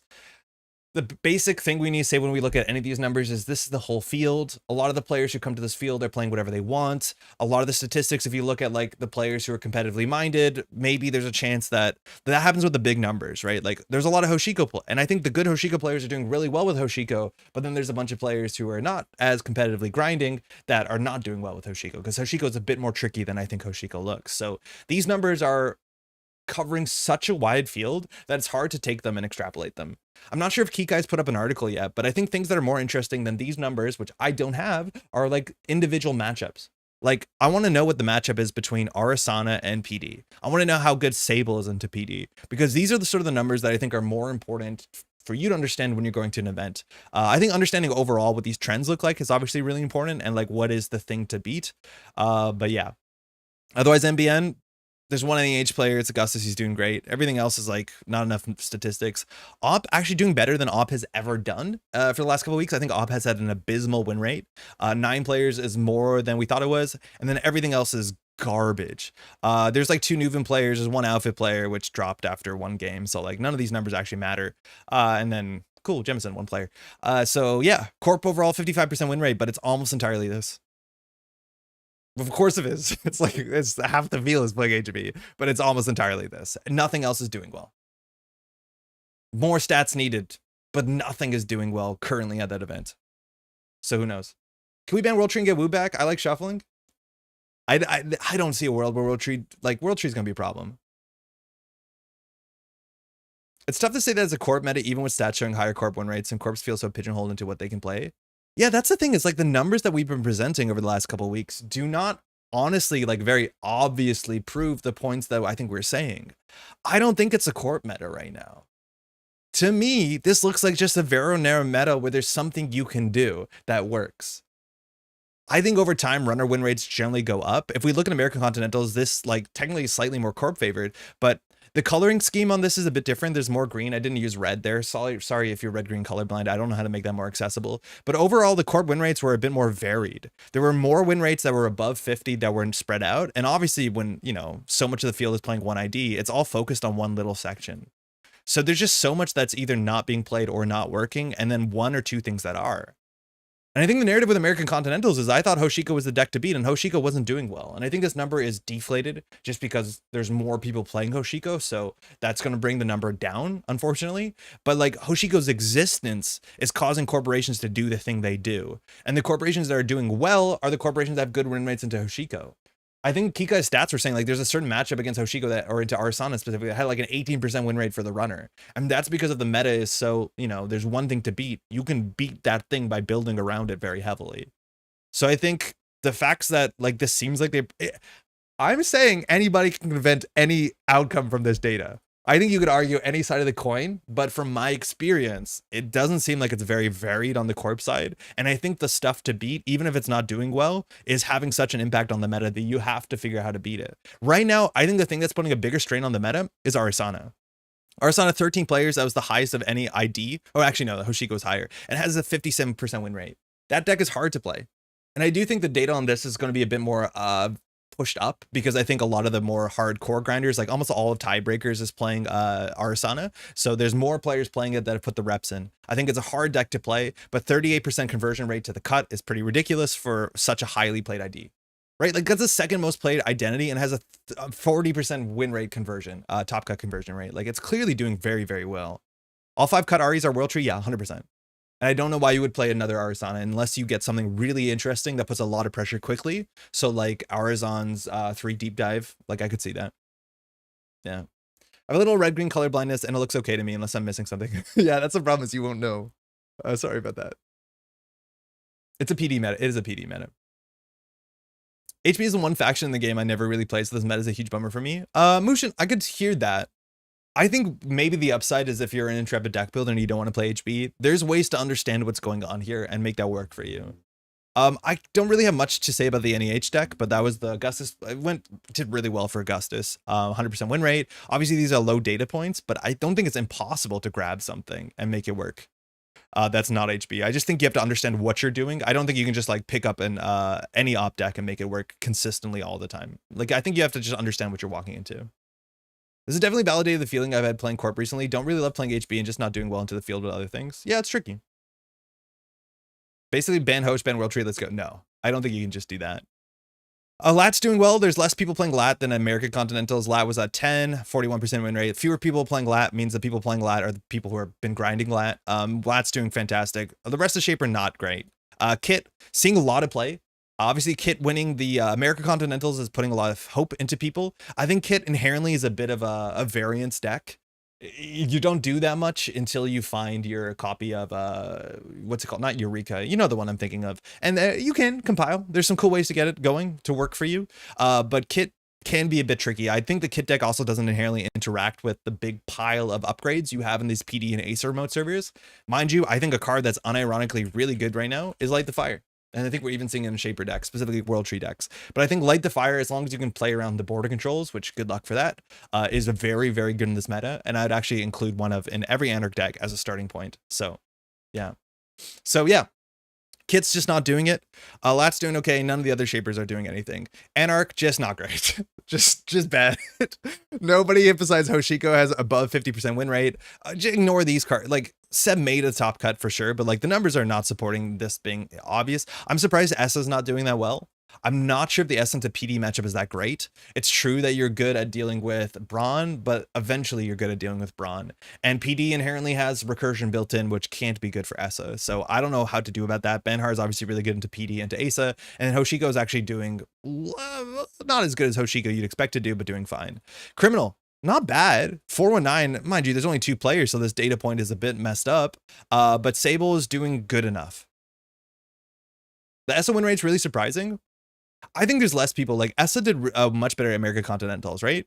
Oh, actually not that much better, but I think Essa was a good choice for America Continentals. But if you look at a lot of the decks, like Essa has a great Ag Infusion matchup. Essa has a good SOAC matchup. Essa is okay into sports metals, not amazing. PD is good if they're going slow enough, which you can. You're very good against most Weyland lists. You're very good against Weyland. And the change in the meta versus the change in the matchups that Essa has, I don't think is favorable to Essa. Were the 419 players using your deck build? Most definitely not. We only saw Bowsley, and Bowsley is playing just like closer to, I think, the one you saw UK with Fermenter and stuff like that, if I'm not mistaken. It's been a minute since I've seen the list. But it's just like good stuff, fundamentals, criminal. The list I built is, I don't think robust enough for, not that it's a wide meta, but I don't think it's a tournament viable deck. I don't always post tournament viable decks. Are there any cards we could unban to balance things out? Magnos, I don't know. I'd have to look at the list. It's hard to tell. I'm not saying like the meta is messed up right now. I think I'm really excited to say what Europe is, but I think these are important things to keep in mind when you're going to an event. I think this is a balance concern that you have to look at. I think if corporations feel like this is the only thing that works for them, I think somebody's going to be really smug, and in 2 weeks at EMA is going to win with something else and be like, oh, I told you could do whatever you want in the meta. It's actually really wide open, which is honestly, there's a chance that's true. Just because everyone did this and it worked out doesn't mean that it was necessarily the right thing to do, or like the only thing you can do. Let's say that. It doesn't mean that's necessarily the only thing you can do, but I could feel like a lot of independent players or testing groups decided we should just play PD or ASA and go fast right now because it seems like it's good into the meta. And yeah, I hear it, but it doesn't mean it's the only thing you can do. And unfortunately, there's just not enough data points on most of the field, period. But I think this is my biggest concern. This, to me, is the deck to beat in the format right now, and I don't know how you beat World Tree. I genuinely don't think there's a world in which World Tree is good that is going to be healthy for Netrunner, which is a bummer, because obviously I love this card. This love is really cool. But there's just no way that World Tree can be a good card and the game can be healthy.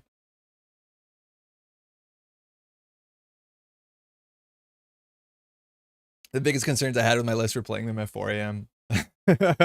World Tree maybe should have said if your first run each turn is successful. I don't think it really matters. Machinambrai, how's it going? Like, that definitely is a balance concern. I think it just makes it a bit clumsier. But I think making, like, not often is World Tree face checking to get the World Tree to fire and not getting in somehow. Because that deck has like Muses and Slap Vandals and Fusariums, right? Like, if it needs to get in, it will get in. Obviously, that makes the card worse. I don't know if it's possible to beat this thing. You can't. Once it's set up, you're cooked. This is also like an unfortunate thing that happens on stream. And certain times or like certain matchups I think that appeared on stream that maybe we should have known. For instance, like when you play the World Tree Arasana deck and you play against Isoak, what do you think the Isoak win percentage is? Because we saw this. We saw this during the top cut. It was, I think, Arjorb versus Jai, if I'm not mistaken. I think this Iswak deck, and mind you, Arjorb played a slightly different version on 3 punitive, 1 spin doctor, and the ISO swapped around a bit. I think the Iswak deck has like a 5% win rate. And I think that's just going to be a problem, is that there are matchups where if you're expecting to play Arasana, that Arasana list is just a pile of tech cards. And then like the best breaker suite in the game that will hit the table eventually if you go a bit long. Like, Data Loop does nothing when the deck has Air Blades and Hush. You have all the instant card draw with Lily Pad, with Stone Chip Chart Room. You have a lot of built-in card draw. Like we were seeing, it was a really funny game to watch, but as soon as like it was past turn 4, I think the corporation slid down to like a 2% win rate, which is contingent on Jai making a massive mistake, which Jai will not make. 5% of the RE knows what they're doing. Yes, which it's top cut. So let's assume. But yeah, I think that's a problem. Like, Azelak maybe had a week for it to do something, but it's just a concern. Like, you have to understand, certain decks just don't work when the runner can pull the win. You have to go, you overestimate me. Hey, Jack, congratulations on the weekend. That was really, really quite fun to watch. Very well-deserved 3 years in the making. I love those narratives. I really do. Test run is annoying. Muse drains MU or doesn't refund you a coal, and when you trade it to get MU, getting rid of SMC nerfs the World Tree deck really nicely more than I think about it. Yeah, I think there's a chance. Like, if you make it less consistent. But even if that's the case, I'm not sure if I like the deck where it's like very powerful but not consistent. That to me is a bit frustrating as well. But I think that's at least a bit more acceptable. Knows what they're doing, vibing. Emil, greetings from Poland. Hey, greetings. How you doing? I finally learned basic arithmetic. To be fair, the deck is a bit of an outlier because it relies on ice text. This deck, yes, this deck is a bit of an outlier because it relies on ice text. It relies on upgrades slightly. I think you can put more defensive upgrades into this deck and it'll probably be fine. Analytic is a bit expensive for the deck, especially when it wants to hold like key operations that are win conditions, and that was really important in that matchup. But it's like Ag Infusion, you have to rebuild the list. Mind you, another big data point we had, and obviously it's like less of size because it's only 25 players, is West Canadian Nats. And this tournament, there's a bunch of names you expect here. I think there's also a lot of newer players, maybe a lot of people signing up as first names. That's often means a newer player, and that's fantastic when it comes to the event itself. If players don't have new events, if events don't have newer players, Netrunner is definitely not growing. That's not great. But if we look at this meta here, there's still a lot of Arisana doing well enough. You only play 3 Corp games? Yeah, I guess so of that size. But I would be surprised that Ag Infusion can win against an Arisana meta. I know that Sokka posted his list and Sokka was saying like, you have to play more of this defensive upgrade and not this defensive upgrade because you have to close the game out a bit faster than you used to be able to. And that's a problem. Tree isn't just about setting up the rig though. Oh no, hey Koga, definitely not at all. Like there's a lot that Tree does. Like Tree is just an absurd amount of value. Run, get a card out of your deck, install it for 3 less. Like it sets up the rig, but it's also just like one of the biggest financial, like it's just an absurd economy engine. It's almost unstoppable. I'm new to the game, but where can I find info for a more competitive scene? And curious to learn if anyone has a set up a locals level events that aren't just casual play videos are welcome. Hey Shadow, how's it going? Welcome to the game. Info for a more competitive scene. I'm not entirely sure I understand the question. If you want to rephrase it, that might help.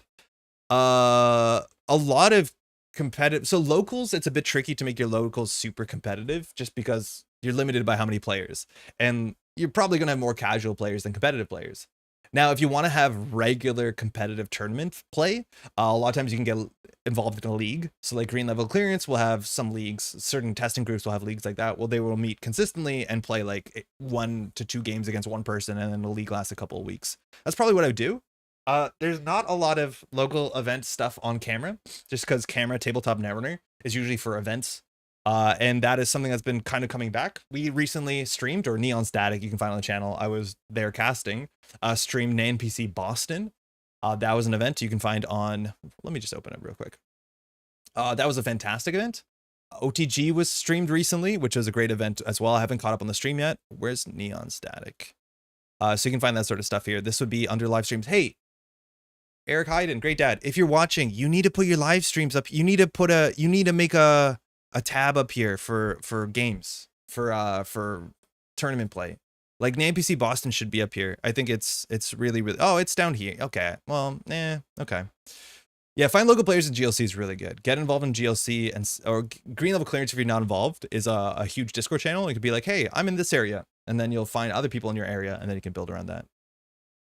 Hey, John, catching you live for the first time. Thanks for network content. Oh, I've been living for the last 3 weeks. Welcome to the channel. Hopefully you've had an okay 3 weeks. Hey, Sanjay, the locals are the people who might schedule the local competitive events if you want in-person local competitive play. Yeah. ABR is another good place to check. Gus is suggesting this. Now, it's obviously the whole world, so good luck. You could filter it. I haven't put up the ABR event. I need to put up the ABR event for the Montreal event, but you can see local events here. So hopefully you live close to Budapest. I hope if it turns out that the tree needs action, I hope we don't get a boat situation where it takes 2 balance to address. I don't think we do. I think the boat is something that NSG has learned about.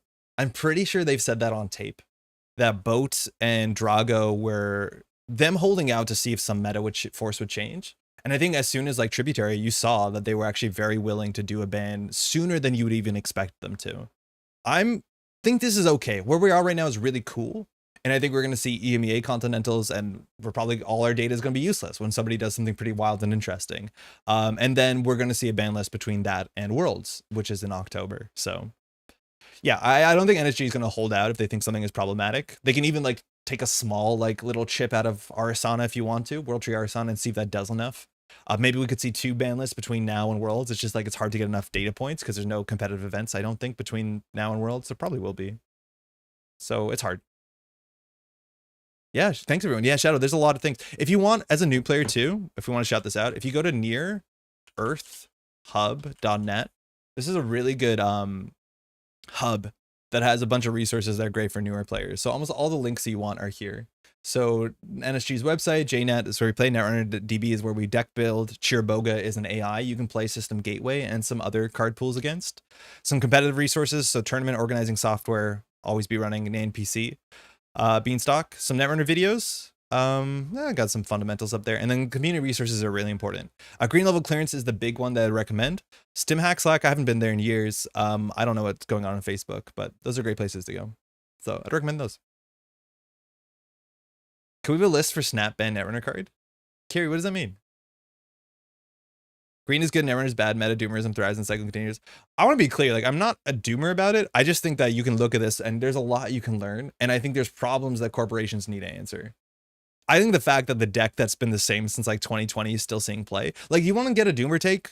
Let's talk about Rebelling Without Rehearsal. I think Tree is super meta warping, more than Hoshiko arguably, but like there's always gonna be a best deck.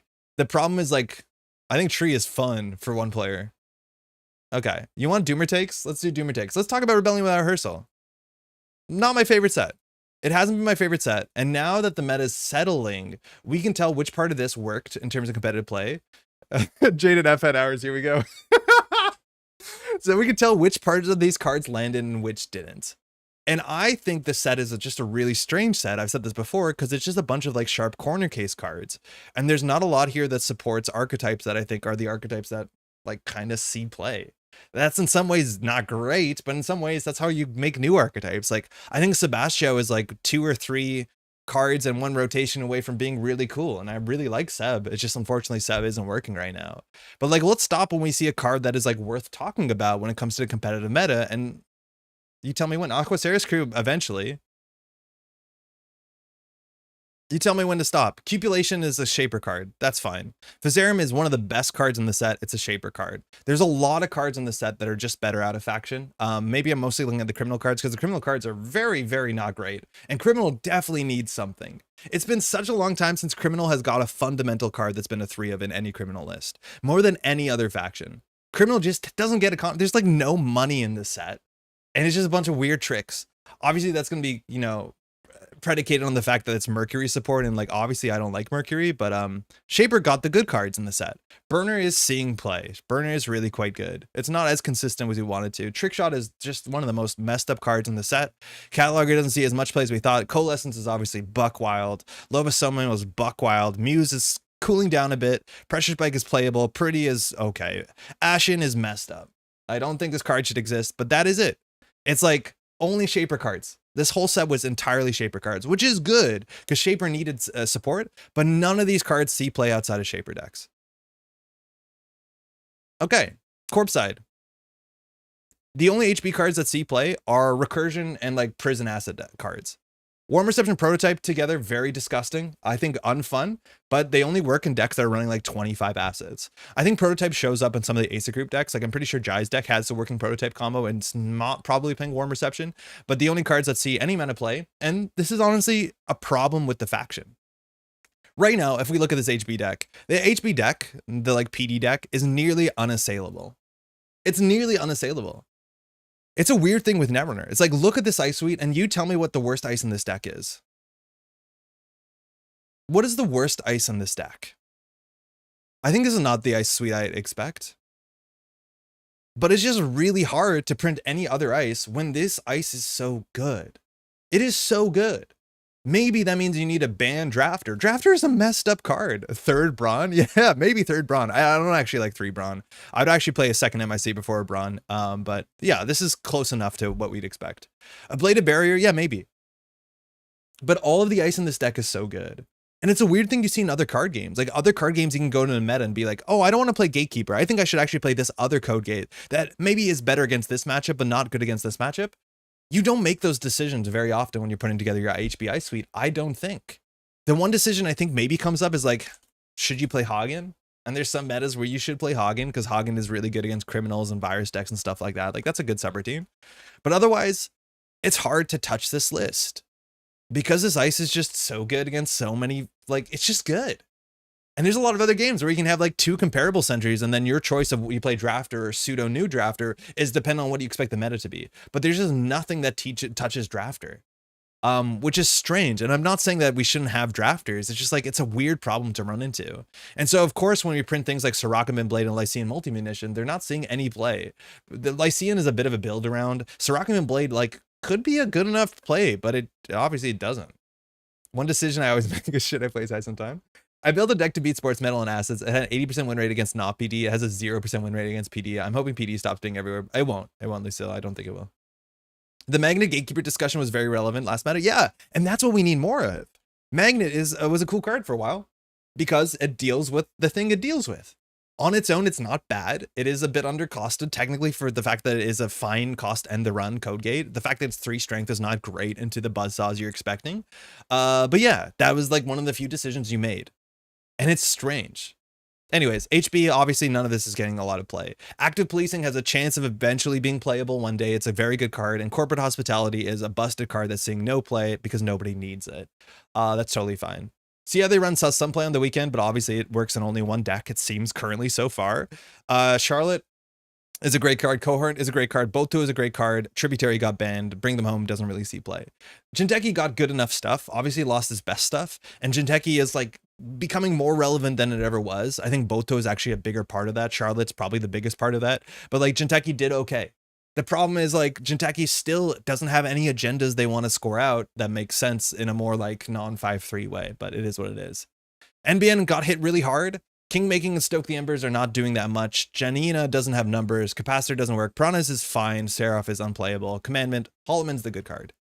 Right? Like, none of this stuff does anything. It's like really, really strange. Weyland. Eminent Domain is a really cool card. Basalt Spire is a really powerful card. Hearts and Mind is seeing play. Descent is like forgettable. It doesn't need to exist. It won't change. Hammer's messed up. And then Powers That Be is a good card. It's like there's nothing here that pushes, I think, I don't know what my maybe I just wanted to vent on Rebellion. But like none of this is pushing us into a new angle. It's weird. All the IDs none of the IDs landed. I think that's my biggest bummer is like out of the entire cycle, how many of the IDs actually landed? And I'm like very sympathetic because they're competing. A lot of these IDs are competing with identities that what's the syntax for ID? What is the syntax for ID? Type? I thought it was type. I guess I should write identity. Yeah, thank you. I mean, Ari landed? Yeah. Ari landed. Atea didn't land. Epiphany didn't land. Nuvum hasn't landed. It's not one of these IDs landed and it landed so hard. That's not going to help because obviously so many of the card slots in this entire cycle are support cards for these factions. I think we've heard this before. Epiphany Analytica is not going to make any sense while NEH exists. Of course it's not. NEH won't exist next year. Maybe you look at Epiphany. Nobody can really tell what Nuvum wants to do. I think that's unfortunate. Obviously Thunderbolt is his own cursed problem. Seb's not working. Mercury is not working. And I'm glad that. And then like, it's hard. Atea is cool. Yeah, Atea is cool. A lot of these ideas are cool. They're really cool ideas. But when it comes to competitive play, which like not all Netrunners around competitive play, it's weird. It's strange. I don't think I have a real thesis on this, but yeah, I don't know. With Bologna ban, Hollow isn't an NBN card. Yes, yeah. Hollowman's seeing more play out of faction than in faction, but NBN's not seeing a lot of play. It's strange. I don't know what's going to be done about this. I don't know if a ban list is going to make any of this stuff more relevant. That's like a hard problem that we have to deal with until the new set comes out. I still think the meta can be shook up. I still think the meta is producing interesting games. Like I think tournaments are still fun to play and fun to watch. Like it's not a doom or take overall. It's just like looking at the new cards, things are not that different than they were before, besides the fact that Shaper's cracked. Have you given up the Corp tier list for RWR? No, we did the Corp tier list. It's one of them is on my channel, one of them is on Jeff's channel. I forget which one I have, but both tier lists are already out. VT. You can find them linked in, like, go to the tier list you know exists, and in the description you find the tier list that you don't know exists. What happens with the ID analysis if we look at the previous cycles? That's a good question. Let's do 32. I don't know how these are numbered. Cool, previous sets. Okay, Thule is seeing some sort of play. Isawak is not great. Pravdivos is unhealthy. Op is the coolest thing ever. Ampere is, let's not talk about that. Essa is sick. Sable is sick. Padma is going to be playable one day, probably. Padma failed because obviously the boat failed, but like this is a way bigger hit rate. I also think a lot of these IDs are a lot more inspiring. Like I think there's a lot of players that are Pravdivos players, again, for better or for worse, but these are some of the coolest IDs. And these ideas also like were structured a bit different, where there was maybe more or less build around cards. I don't know. Atea introduced a new strategy and it seems like something could make it a force. Yeah, Atea is just short 1 or 2 cards before it does something. And I think one of them is an agenda, for sure. But like, this is good. This is, I think, a much more even spread of identities, as much as we also have the neutrals, which at least they don't take up deck slots. We want to go back. Okay, this is system update. This is System Gateway. Everything in System Gateway is a banger, which like, well, okay, arguably DAO isn't, but everything in System Gateway is really good. That's fantastic. And if we go back to Ashes, which I do not know what number is associated with Ashes, we're going to try all the numbers sequentially. Does anybody know what number Ashes is? Found it. Ashes is uneven as well. Ashes has really good runner IDs, and then the Corp IDs exist. So yeah, I like Borealis a lot. I think Borealis is like, Borealis, it's a weird thing. As a newer player, I think Borealis is a better starting product, but specifically also because the way that's structured, it's better at forcing you into like, I wouldn't say pigeonholing you, but guiding you to be like, this is the ESA deck. Here are the sabotage cards. Here's everything else. Now you could argue to some extent, like that happens with Seb. Here are the connections, except that deck has less of a payoff. I think is less interesting. And like, I would say has no payoff, unfortunately. And like same with Mercury, sort of. But I do think the fact that like here are all the mark cards, here are all the charge cards, kind of make more sense with those IDs. I don't know. Yeah, Borealis is sick. Borealis is sick. And again, my doomer take is it's how far back do we have to go? I think this will get better. Like NSG is going to be supporting their stuff, and these IDs will be relevant, and we'll be excited about them in the future. For sure we will. So it's not like, you know, the worst. Tattoo Bullet, a little armadillo carrying entire faction on its back. It's Tattoo Bullet and Charlotte. Like, if Charlotte didn't exist, you can't play Jinteki, I don't think. Because sabotage is inherently a win con, and installing connections isn't. Yep, amen. Because running with your mark is a win condition, taking tags isn't a win condition. It's strange. It's strange. Kyobu, my beloved. Give Jinteki some ice that does something, and I'll agree. That damage isn't something, yeah. So, what happened to DAO? Just Ari Lat being too good? Ice doesn't matter in general. I think there are some like DAO believers that want to use Salonga to like move her ice around. Generally, they're Hermes decks and basically just saying that you have no ice on the table. It's just like this ability won't matter in a world in which you break all ice for 1 credit. Right? Like the Shaper late game is put down turbine and breakers. So like it doesn't matter where the ice is unless we're playing with positional ice. And you're not seeing as much positional ice. There's not as much border control. There's a lot of border control. Maybe moving the Archer around in the op matchup matters. I could see that.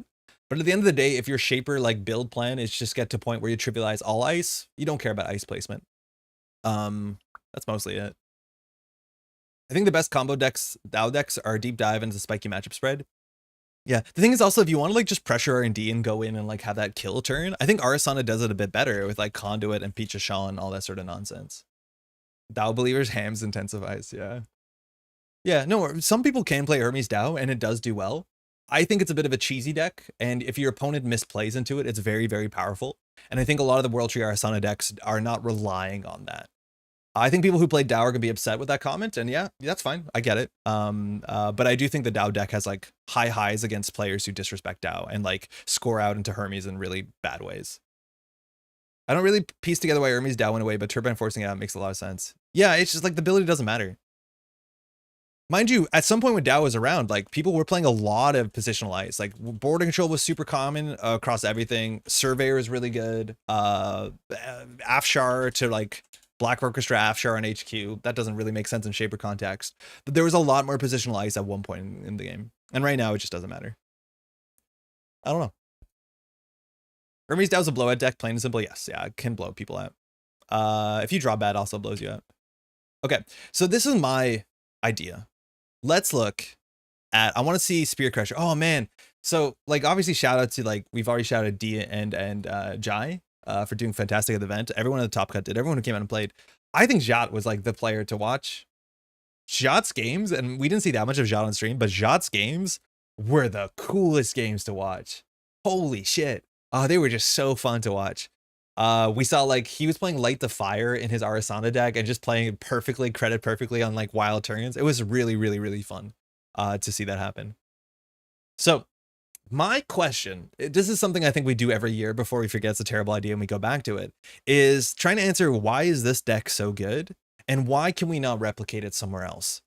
Because this is the thing, it's like we're playing 8 influence on Animatic Void and then no influence on Managarm Skunkworks, and we can all agree having reasonable ice and having Anoetic and Managarm is a win condition for most Corp decks. But why do you not see Anoetic Managarm out of faction? Obviously out of faction would be probably in Jinteki because you save influence. Managarm is only 3 influence, so you can spend 6 influence and rebuild all of this. Why don't you see that out of faction? It's notable that Weyland has, I would say, next to no defensive upgrades. So if you want to do Anoetic or Managarm in a Weyland defensive upgrade, that's really hard. Let's look at the Weyland defensive upgrades. I think there's only 2 of them. One of them is Isaac, which is a bit of a bummer. And then the other one requires you to spend like 8 credits and pre-res it, which is also pretty bad. So let's try and see what we can do. Because I think if we want to try and card for card rebuild this, we'll see the issues we run into. Because we do have cards like this. Jinteki does have Brawn. It's called Botu, and it's not that bad. Does Jinteki have a 3-cost Sentry that's annoying on most board states? No, not really. Does Jinteki have cards that end the run that are mid-range? No. Does Jinteki have agendas you want to score out? Why do other factions not do this, right? Like, I'm at the point where I'm so into Hammer, is that I think Hammer is better than Anansi. Right? Like, I think, can I build mid-range Weyland and just say, like, Hammer is my, like, Unsell, and it's better than Unsell. The problem is that you don't have a defensive upgrade. Like, I think we're close to trying to build a facsimile and then see how good or see how bad it is. Got to get the 40 Corp card. Yeah, I think Build to Last is like an ability, and like maybe without Build to Last, we can just not like Seamless. What can we do that's the closest to this? Because it's so wild that just put things in remote servers seems to be only taken by PD. Augustus has played plenty Skunk Void and Ag Infusion in the past. Yeah, I think I've seen obviously a lot of Anoetic. I haven't seen that much Skunk though. I think the Ice Suite and HBN is too good to pass. Yeah, I think that's a big part of it. Is this Ice Suite is too good? Obviously Seamless is really good. You don't need it. I think Tranquility is also a hard thing to replicate. Like Tranquility is very quietly giving Corps like 10 credits, 12 credits in a game. That's really hard to mess up. And then the Agenda Suite is like, there's a fair bit of neutral in it, but like Iqua is a hell of a card. Luminal is obviously the most powerful 3-2 in the whole game. And then ADT is very, very, very good. But let's see the closest we can get to it, because it's probably further than we think it is. Let's go upgrade. Let's do Faction Weyland. This drop-down menu, it's really good. Sorry for the flashbang. This menu frustrates me to no end. So you're meant to have the exact same functionality on ArkhamDB, but the class buttons are this. So if I want to find just a Guardian card, I have to unselect all the other factions. At this point, I can't tell if Guardian is selected or unselected. I don't know why it's like this. I think the user interface here is terrible. Why is it not like this? This is so much easier. Like, why is it when I want Criminal, I have to unselect? Anyways, I don't actually want Criminal. Type upgrade. Let's see in rotations standard. You don't see my drop downs. Can't you shift click? On what? On that? The recycling, Matt, I would argue the PD ability to recycle is not the most important part of PD, which is very strange. PD can play all the best ice, scrolled out, agendas, and get Seamless Managarm, Trank, Shrug. I know. I think it's clear why it doesn't work elsewhere. I think we can build something that's like 70% of the power, and maybe it's good enough. It's that there isn't any incentive to do this sort of thing elsewhere. Like, what do we gain from it? It's getting closer to 7 points. But I agree. I just want to try to see what it looks like, because it probably doesn't look great. All right, we have Zato. Zato is destructive. Firing and end the run doesn't really make sense unless we're an op, because we can trash one of our cards to get something else. But otherwise, we're firing trash program subroutines. This is where you understand, like, most of the other ice suite, or sorry, most of the faction identity and other factions pushes you, and I'd argue pigeonholes you into certain play patterns. The big problem with doing this sort of thing in Jinteki is that there is literally no Jinteki ice on a code gate that ends the run, I think, besides Thimblerig and Lotus Field. That's not good. That's really bad. There's like it's just really, really rough that you just miss like basic fundamentals that you would assume that there'd be an end the run, you know, a reasonable mid-strength barrier in Weyland. There actually is. Yakov doesn't do it. Tucana is really good, but that's different. I think Tucana is something you could build around, and you should build around if you're playing generalist Weyland. Reduced service is our first defensive upgrade. When you res this upgrade, you may put up to 4 credits on it. As an additional cost to run the server, the runner must pay 2 credits for each power counter, and when the runner makes a successful run, remove a power counter. This card, very importantly, technically works with some of the weird res, de-res synergy stuff in HB, which is kind of cute. But the biggest problem is you have to pre-res this and prepay 4 credits for it. Is prepaying 4 credits for this good enough? Honestly, it's kind of expensive. Managarm is already 2 credits, and they have now information on what they need to pinhole. They can also just like diffuse this by running other servers, any server, to make a successful run. So it's weird, but this is the closest we have to a defensive upgrade, which like, that's not great. We have otherwise Isaac, which is only works with advanceable ice, maybe in build the last that matters, but it says ice gets +2 strength. Unfortunately, that ain't it. Just tried it, doesn't work anymore. My memory's faulty, please disregard. Thanos, sorry, I missed your message. Can you shift click when doing enter to be deck building card searches? Oh, yeah, I'm not sure. Reduced service only works in Earth Station, and that's on HQ. I've put reduced service on the remote server and then Chrysium on HQ. And then like you flip, and so running the remote server costs them 14 credits. I've never put this on the central server. I could see why you would want to, but then you have to Chrysium your other stuff. So mixed bag for sure. And then that's it. There's just no defensive upgrades. Jinteki has a lot. HB has at least 1 that's really important. And NBN has also none. Like, can we do this in NBN? NBN used to have defensive upgrades. They used to have red herrings. And now we have, I don't think, any defensive upgrades. We have Ganked. We have Sansan, and that's it. And I'm not saying that's good. I don't think every faction should have defensive upgrades. It's kind of cool to have upgrades that are like flavored, just like Amusements is flavored. NBN. Shout out to Nana Civic Grid. Oh yeah, that one's gone too. Yeah, I don't know. It's hard. If Diviner is 4 strength, it would play minimum 2 in every Jinteki deck. Yes. Yeah, Diviner unfortunately is sort of an end the run code gate. It's cheap, but sort of end the run. So I don't know. Do you think we try this and make mid-range Weyland? Or do you think we try and make mid-range Jinteki? Please put your vote into chat before we lock in on what's about to be the beginning of a really bad idea. Maybe you do this in Ag Infusion, build some defense with ID, and can play Anoetics and Adrians? Yeah, that's probably it. I would assume like our front runners for identity choices. So if we go Z standard, T identity, side is, it's probably D. I think it's D. Did I not do a D? Yeah, okay. So if we look at our factions that we can do mid-range into, Ag Infusion is an option. 17 influence is pretty good, and that ID ability is definitely not irrelevant. We're not going to do HB. Asmari is obviously very fine too. 40 minimum is super valuable, and it's just free money. Like, you could do Asmari. NBN has a pretty reasonable ice suite, honestly. Earth Station, I don't love it too much. It's not the worst, but then you have to build around your ID ability more than you can just play whatever you want. I don't want to pretend that...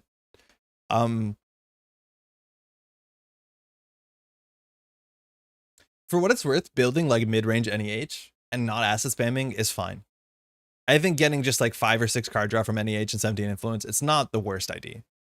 Nuvum is hard because you have an inconsistent deck.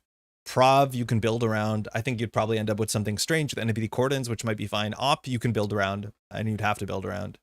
And then we're kind of running out of ideas. Thought experiment, look at some ice and +1 or -1 to both the strength and cost to see how good it makes it. Hey Jason, everything in System Gateway is too good. It crowds out a lot of future space. It kind of does. I agree. System Gateway is such a strong set. And like, it's not that different from when you played Netrunner back maybe 8 years ago. Like the original core set, like let's look at the core set. It's probably a bit less consistent because the way that time works, we forget the stuff that is worth forgetting. But even the 2012 core set was defined by the cards that were so good, they were going to be played for the whole future of the game. And it's good that your core set is strong. But like Noise, Deja Vu, Stimhack are just so busted cards. Corroder, Data Sucker, busted cards. Medium is Conduit. Mimic is playable. Parasite is busted. Yogg is busted. Wildside is busted. Account Siphon is busted. Like, a lot of these cards were of similar, I think, power value. There was more cards that are totally unplayable than in this. Desperado is busted. Inside Job is busted. Order is busted. Sneak Door is great. Bank Job was pretty good. Kate's messed up, Diesel's messed up, I like modded, Maker's Eye was messed up. Like, it's the same sort of idea, which is just the way generally core sets should be. Hydra Piranhas are really good and Holloman replaces Seamless. I worry that Holloman costing as much as Holloman costs doesn't replace Seamless. Like, I think I'd rather just play Seamless. Are we doing a core set retrospective? Michael, how's it going? We're trying to build like mid-range HB in any other faction to see what it works, how it works. And I think the thesis was that like it's hard to build a deck that's as good as PD because System Gateway is as good as it is. Like this deck is half System Gateway. Mope is my beloved. Yeah. I honestly think people were sleeping on Armitage code busting, but do we know what we're doing? I think Weyland Rush scoring on Eminent Domain to get some busted ice on the remote is quite good. I think it is good, and I kind of wish the Built the Last deck that we're publishing on Thursday had more Eminence in it because it seems really fun. But as soon as we do that, we're not playing like 8 agenda Weyland or HB, right? Like that's an entirely different deck. We want to basically card for card this. Let's try and Built the Last first. Let's try and do a Built the Last card for card to see if we can build mid. Oh no, it's not gonna work. I like mid-range Atea. Mid-range Atea is hard because Atea's ability is really bad unless you build into it. Just put a Jua. I think Jua's slept on. I think Jua's pretty good. Defensive IDs, kickflip, Holloman, advance. I don't know. PD, Skunk, Seamless, Brown Unsa all in the same box and faction, and influence would be starved for influence. Yep. Let's try Jinteki. I'm gonna start with Ag Infusion, and then we're gonna pivot if we want to pivot. My problem with Atea is that Atea you have to build around. You can't just switch your ID with Atea because your ability won't fire in any relevant way.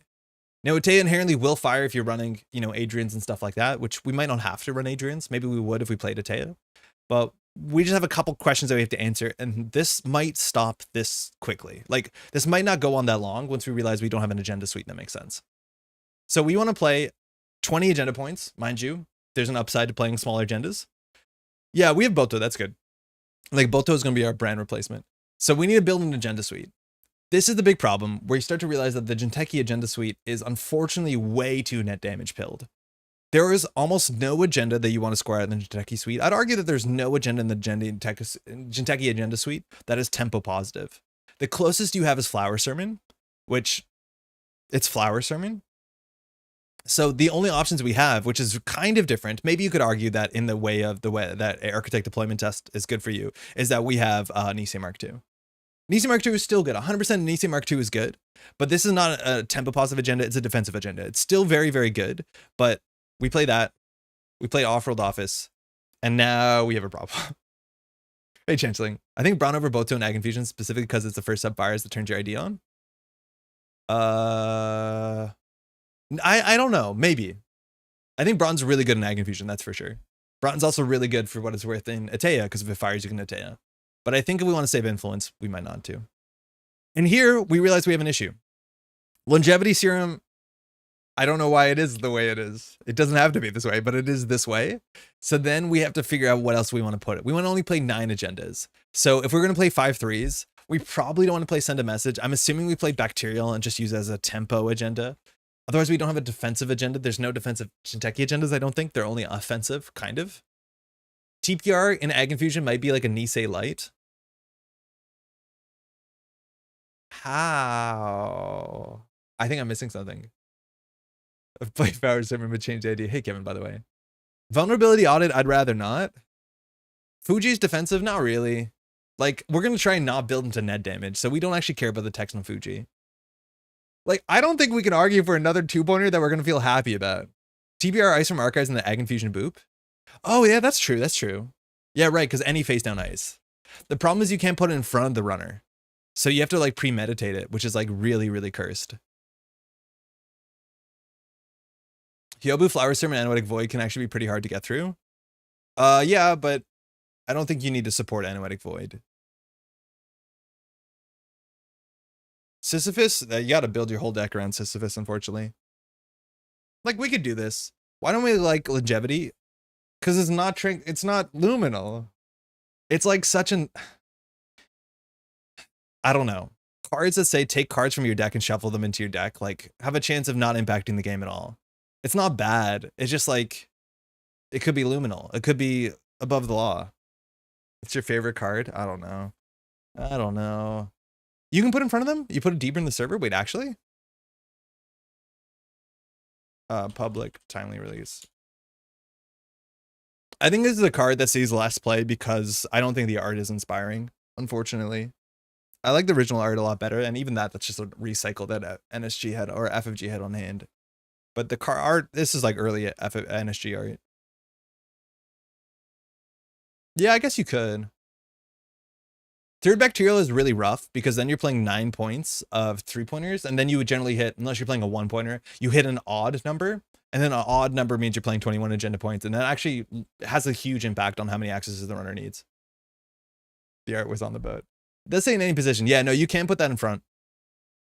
Let's remember that when we draw our longevity serum, it could be a timely public release, and then try and see which one we feel better about. You can put in front of them, they have a chance to jack out, they can, but the idea is that with Ag Infusion, it's not so much the text on the ice, we can just be like, we have an Ag Infusion in our pocket. Yeah. If you want to do the PD thing and always be threatening the Never Advance win, then Droids is actually correct. You should play Vulnerability. You have 2 extra influence for exactly that reason. Yeah, but then I have to play Vulnerability on it. And I hate that card. Okay, so we're going to card for card this. So we're going to play 3 Rashida, 3 Spin Doctors. Now, card for carding, this is going to be wrong. Obviously, it's going to be wrong because we're not building into the faction in any meaningful way. But just keep that in mind, is that we are going to do this, see how bad it is, and then we're going to be like, wait, we should really probably play Charlotte. Like, obviously, we should play Charlotte. We'll try and card to card it. It probably won't be possible, and then we'll go and change the deck. Hansen Hyper releases click compression, recycle boop ice. It is, but then we're getting further away from the shell. And I don't love playing all the 1-pointers into Hermes and stuff like that. It's Ag Infusion doesn't want to res its ice all the time. It's a mixed bag. So we'll do Hedge Fund. Seamless. We have some influence here. We're going to play 2 Managarm. Anoetic 2. We have some influence here to use on an econ card, a tempo positive econ card. Please do not suggest Mindscaping. I will be upset if we suggest Mindscaping because it's Mindscaping and I don't want to do that. Mavirus for sure. We probably do end up playing Lacosta, which is like a bit of a mixed bag. Maybe if that's the case, that instead of greasing the palm, we will play Charlotte because we have Lacosta. So maybe we would do. I was about to. I know. I like Hyper Release is pretty hot with powers. Yeah, I could see that. I just don't think we're gonna end up playing powers. Mindscape is literally like the replacement for credits and tags and upside. Okay. Mindscaping is a click for 2 credits and then you lose a card draw on the following turn. Greasing the Palm is 3 credits and an install. Sorry, 2 credits and an install. This is like the best play possible in turn 1. This just slows the game down. The tag text also doesn't matter because we don't care about this. Nobody's floating that many tags, let alone it's not a win condition. Like, this card is so much worse than Greasing the Palm. I detest this card. The second turn where then you mandatory draw and you're excited to put the game forward and then you draw the card you put on top of the deck and you're like, oh, I gained 2 credits and lost a card draw. Like, it just feels so bad. Important card in other decks, but anyways. Brawn, we have a bit of influence. We'll start with 3 Boto. We have, okay, let's look at the sentries. What are the 3 sentries we play? Like, I think it has to be Saisentan, the sort of thing that the runner is scared of running into because it's going to be a problem for them. I think also, for what it's worth, Saisentan unfortunately is really good right now in the meta.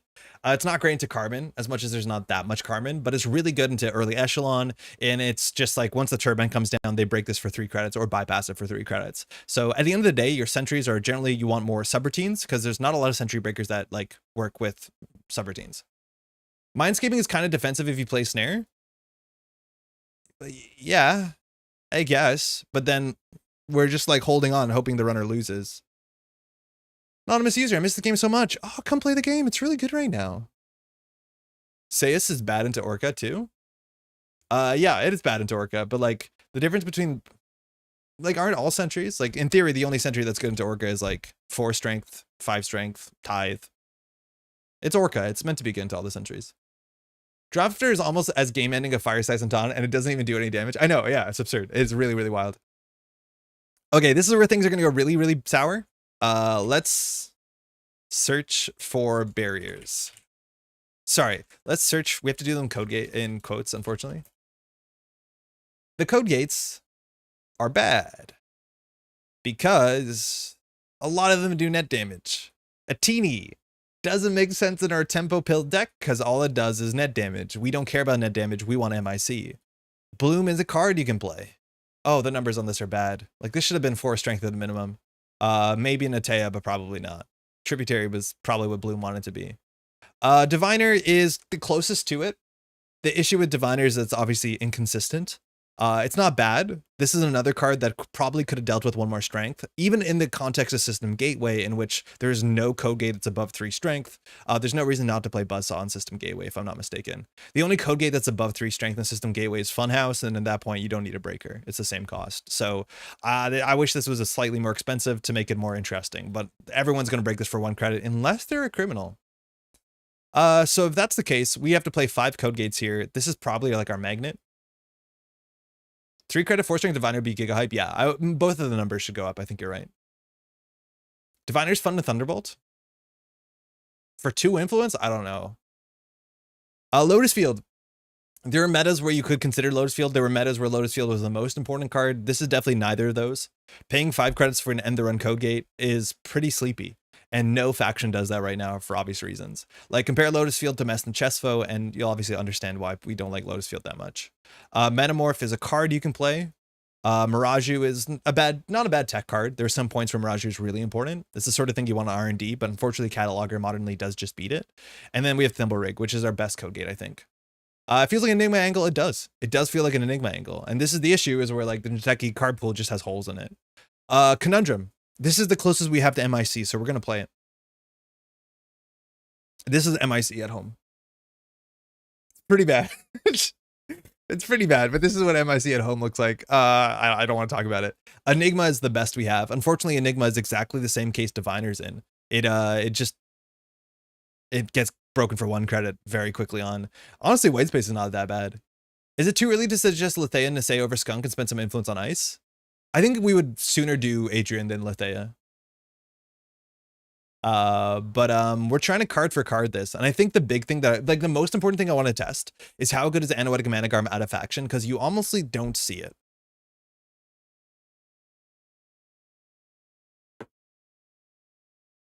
Okay, that is our greasing the palm, and now we have to fill the rest of this. Tattoo Bola has no, like, there's nothing that is Tattoo Bola, unfortunately. It's our ablative, it's our border control. That's fine. 6, 7, 8, 9, 10, 11, 12. We have to run more ice because we obviously have a bigger deck. This is why playing 44 is also good. Like, playing 44 is just inherently good in Netrunner, so we're already at a disadvantage. Can I remember where there's a Slap Vandal out? Slap Vandal's an AI, right? We're in a conversation about code gates. White space is one of the best res to Fizerum bypass ratios. Yeah. I think white space is not that bad. It gets buzzsawed for the same cost as all of them and has a really good face check. The issue is, like, at some point they break it for 1 credit, regardless what the breaker speed is, because if they just have money. But we can try it. We can definitely try it. The issue now, we have so much code gates that just die to buzzsaw, but all code gates eventually just die to buzzsaw. Flower Storm lets you draw cards more quickly for Anoetic. Still think the kind of slept on is just a good tempo agenda. Look, we can try it. I'm very dubious about it. But we can try it. Could Seamless become Trigger Light for influence reasons? No. Because we're not advancing our cards. We have no ice we can advance. So if they trash the La Costa, we have nothing going for us. I'm actually, like, I know this is a lot of influence, but this is the influence I'm most excited for. Because it's basically showing, like, we need to see how powerful these cards are. Because my guess is this is actually the most powerful card in the PD list. Now, PD plays the Seamless more than once. Like, that's a big thing. Like, they play that same Seamless 3 times and win the game. But I think we need to see how good Seamless is, because it's really, really good. All right, let's play a Brawn, I think. Either that, we have to play a code gate of some sort. 5, 3. I don't think there's any Sentry we want to play. Like, the Sentry slot is just too expensive. What is it? Type Sentry? Subtype Sentry? What's going on? JNet? Huh? Huh? Okay, we're good. We're back on track. Like, all the sentries are clearly, like, damage pilled. I love value sentries. I like Hammer. Karuna is good. I think Karuna is less good than Saisentan, unless you're exclusively playing against Carmen. 2x Magnet to strengthen our code gate suite. I don't think I'm worried about Magnet right now. Like, our Sonnet's okay. But Arsenal's the only matchup that I think you really want Magnet. Like, there must be something weird instead of Brawn, because I think Brawn is not necessary. I think barriers are really good right now, barring specifically if you're playing to Essa. That's when barriers are not good. But like Swordsman is a bit of a soft tech card that we don't really need. We're already playing Conundrum, heaven forbid. I think Phonotria is actually better than, I think Phonotria is overall more taxing than Karuna. I think Phonotria is a value card. It's kind of slept on. It's like just hard to deal with this well. If the runner's consistently taking a tag, this is a very expensive ice to get through. Karuna is cheaper than Saisentan and actually end the run. I think we're playing Saisentan not because we wanted to end the run, because if face checking into this wins the game, and Karuna never wins the game. You're right, they will end the run eventually. Like, maybe we can play some cheaper sentries. I don't know. We have no tag punishment. They don't know that. But we can still just trash resources. Like, I don't think a lot of decks can float tags. That I think just like value Phonotria is not like entirely unreasonable. They don't know we don't have tags, and even if they do it, they still have to clear the tag if they're playing basically every faction, barring maybe Shaper. Because otherwise we trash their twinning, we trash their daily casts. You just have to clear tags. Like, this card is expensive. The thing is, like, I kind of want to play Tithe. Like, I think Tithe is just one of the annoying things to put on. Unless I think this is one of the things. Yeah, just play 3x Tithe. Tithe on central servers. It's like one of the best res to face check to break ratios. Like, Tithe is messed up. Tithe is really good. How bad is this deck? Let's test draw it. Bad. So far. Bad. Pretty good. Pretty good. Botu, Rashida. We probably do Rashida first. Credit. If they force the Botu res, so be it. If we draw 3 and then oh god. Oh no. Well, they probably would have stole that, so. Our ID abilities +2 influence? No, we can use the ability. We'll have ice that we won't res. We'll forget about the ability, but so will our opponent. There is something to this like deck that we probably want to play like a Keystone Ice, right? Like something big, like one Anansi. Probably it'll end up being a Botu, and then we just throw the runner into the Logjam. I don't know, but I don't actually like Logjam that much. I think Treeland's a better card than Logjam. I honestly think if you don't build into the Logjam and do like gross things with it, it's not that expensive for Kurapira. It's not that expensive for Cleaver. You have to get it to 6 strength before it's a problem, and that's a lot of work. 1 Cloud Eater, we're never going to afford Cloud Eater. Like, imagine this deck. It's like, there's a reason this deck doesn't run tier, because it can't res a 10 cost ice. PD.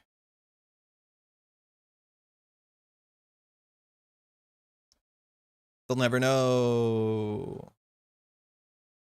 We're definitely going to have liquidity issues unless we stick a Charlotte. Like, there's no way around it. We're going to have liquidity issues if we don't stick a Charlotte. Is Agboop into Conundrum a thing? Or should we just put in a Nancy? I forgot we had Conundrum in the deck. It's definitely not a thing. Like, imagine you could Agboop into an MIC. I actually think we should cut Conundrum, cut Braun, play an MIC. We gotta try it. I think we do gotta try it, but like, MIC is just a good card. It's really good into Ag Infusion, because if you take their clicks and then use your boop ability, let alone trash the thing, like, they can't contest your remote server. And MIC is just really well positioned. The worst case is Fizerum. But I genuinely think MIC is worth splashing. I think it's only 2 influence. Periods, I guess. Yeah. No, this card should be splashed. I think it's a very, very strong card. It just ruins the runner's turn.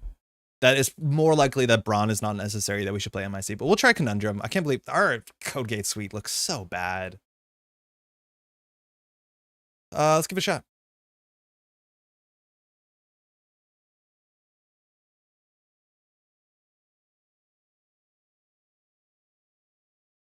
It took me a while. I got there.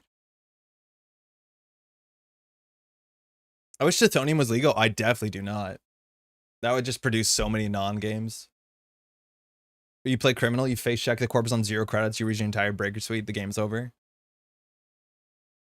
No, that card's not healthy. Having one of the worst face punishments, like the face check punishments on a 0 cost ice, is like hella cursed, as some would say.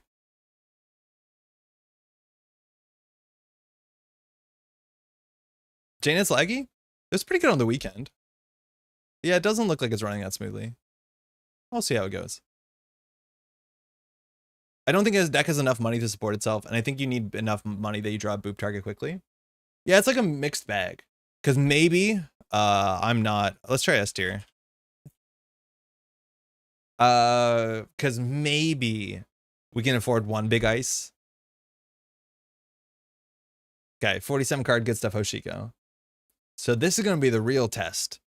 Oh, God. Like, imagine we had any other ice that ends the run consistently. Like, we would do Diviner Off-World Office. But unfortunately, it's Diviner. It's like, do you want to play the whole game on hoping we hit an odd card? I'm keeping this hand, though. Trying to keep this hand. Contender does cost 4 for Unity to break with Turbine, which is pretty okay. I don't think you see Turbine Unity a lot, though. They're going to break it for 2 with Turbine Bustle, unless they have an AI. Just pretend it's good. That's what Boto is for. Best of luck. Have fun.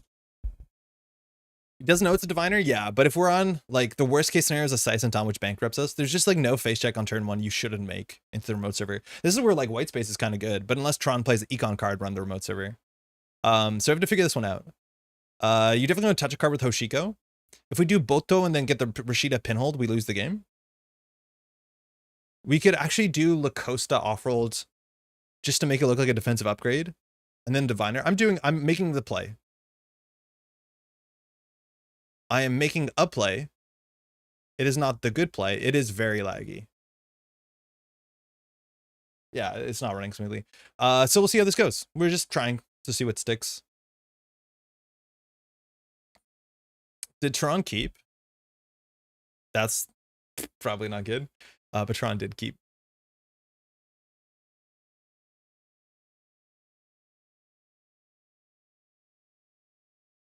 You ready? Are you ready? Hand only odd cards. Got it. We're hunting lizards out here.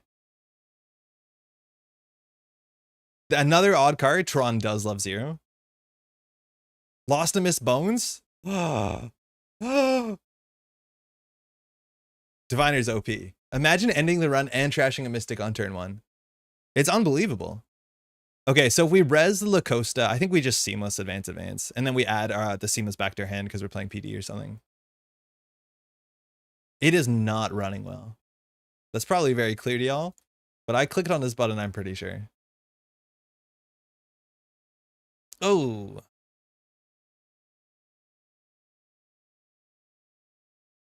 Like next turn we do off-world Boto advance. Or no, we don't advance because of Lacosta. Let's go. He's off. Ag Infusion ability. The strongest Diviner. Looks like a defensive upgrade in server 1, which is good. He probably should flush it out if he has evens in hand. Tell me about it. All right, Price is getting played. Maw, Strike Card, Banhar, sure gamble. Going for the Maw. Thought we'd go for Banhar here. This is going to be bad for us. Hopefully we keep the off-world. We wanted the Boto too. We'll top deck an ice, don't worry. But maybe that means he has a Banhar in hand. I don't think you need a Banhar for a Diviner, but early Maw pressure when we can't afford to ice up stuff is not great.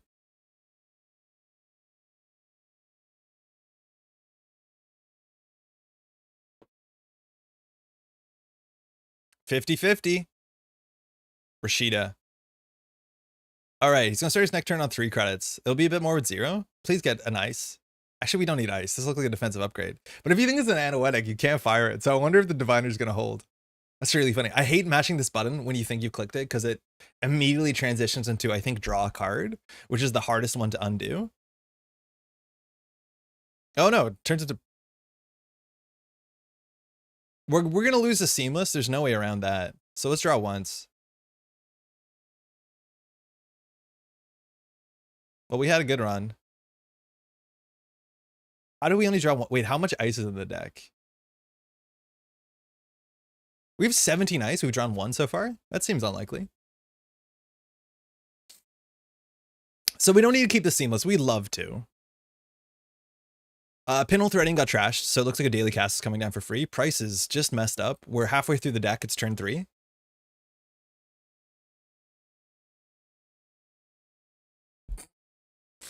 YOLO. How many in there? How many odds in there? There's a chance there's no odds in there. Do we have a good run? What do you mean, Boris? 50-50? Oh, love it. Love that for us. Got it. Nailed it. Oh, we're so good. So now it's less than the 50-50. We're just... Imagine having an ice that you just let the runner run into over and over again. Diviner Text is in the sub, not above the sub.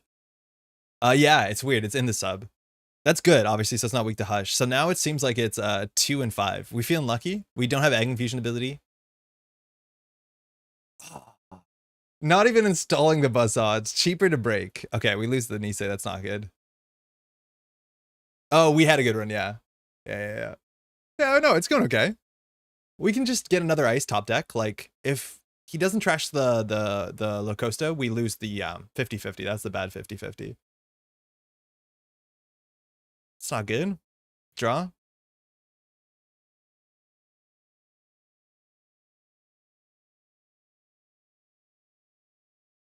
All right, and now we don't do anything for a turn, which is an issue because Hoshiko just like pops off. This is an issue. We didn't draw a lot of ice. Like, imagine the Diviner was any ice that consistently ended the run. I guess Tron would have to install the Breaker. Third price. It's turn 3. We have drawn through 36 plus cards. Give or take. Fermenter coming down, lost an Imp. That's very cool. So we need to res both of these because we don't want to maw the Seamless. Tron's actually face checking into what can be Sisentons, which we haven't seen Steel Skins, but these are sort of risky runs. Unlikely. We've seen no Steel Skins so far, so just forcing the money out. If Price had 3 labor rights, we would have a chance. No, because then we still have to worry about DJ Fenris. Like, there's just so much backup recursion. You have to deal with 2 labor rights, you have to deal with DJ Fenris, and you have to deal with Ashen. Oh, actually, no, DJ Fenris is out.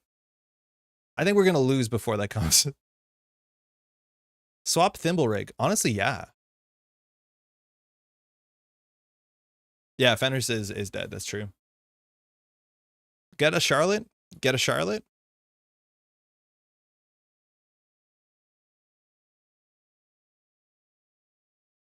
Okay.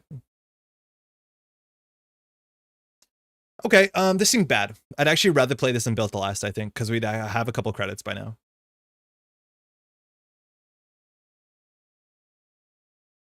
I think Built to Last actually has cards that rival some of the ice in HB. I think you have Pharos and Logjam for your Brawn equivalent. I think you have Hordem, which is your best like mid-range end the run code gate in the game, give or take. Messenchasto is pretty good. The Sentry slot's a bit tricky. I think you end up playing some of the more expensive stuff, and you don't have any like taxing code gates, unfortunately. Like, you don't have an MIC equivalent. But the problem there is like we don't have enough defensive upgrades. Oh, on multiple Miss Bones. So Strike Fund, the twinning Miss Bones got moshed. So 12 credits. In terms of breakers, another daily cast coming down. That means he might not be running. So we've seen a Buzzsaw and Echelon, an Ice Carver. Running Archives, okay. We don't want to just give 2 points. Charlotte's is not exactly what we want. So I think we're going to get back off-world, and we should have more ice in the deck that we don't exactly need the Boto. So I'm going to go for the Seamless. We can't even afford the Boto. So I think our plays install Sisenton, Advanced Sisenton on Thimble Rig. By Thimble Rig, I mean, it's actually more likely that Tehran has a Barrier Breaker because we haven't seen a Cleaver, but there's only one more Buzzsaw. And that being said, we have Tattoo Bola, we can swap it, and that's really good for us. But I think we're going to keep R&D. So I think we'll stay this way. When life gives you Charlottes. So we can install Charlotte in here, and then either we can ice this up, which means we should have gone for the Tattoo Bola swap, and then we can do this Charlotte on the table advance. That gives Tehran 2 things to fight. I think I'm okay with that. Charlotte is unique. The other option is we advance Charlotte, and then we put a Sisenton in front. That's another option as well. I can't tell which is better. Like, Sisenton here forces us to pop the Charlotte preemptively because we're down to 3 credits. We're down to 2 credits. We can barely afford the face check punishment. I think this might be better because we just need more money faster. And this is technically, potentially like, well, because we have to pay the Lacoste. It's actually not that good right now. It's only good if it sticks. We haven't seen any, we've seen 1 Pinel, excuse me. So there you go, has the Buzzsaw on hand.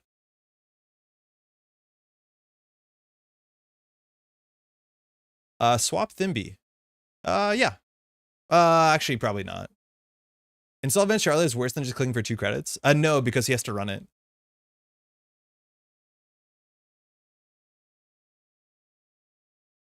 It's not worse.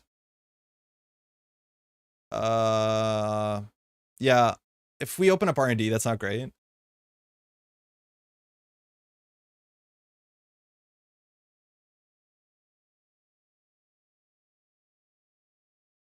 Oh yeah, we actually do have to get our ice on the table.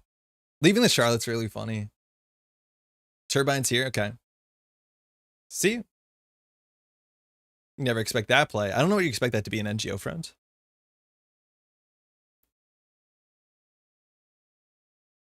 Swap Thimble Rig. Yeah.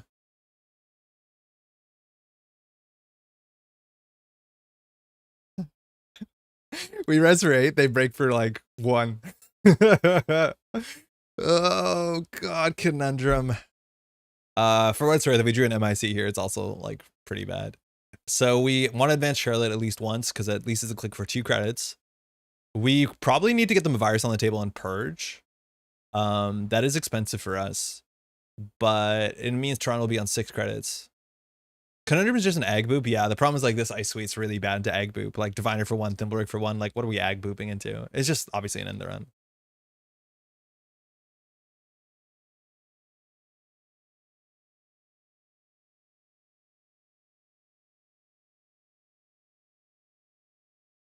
Hold on. Do we get them a virus on the table? I think we have to. I just don't think we can afford it. We didn't have to ice this up. This just gets out of hand. So hold on. This is not right.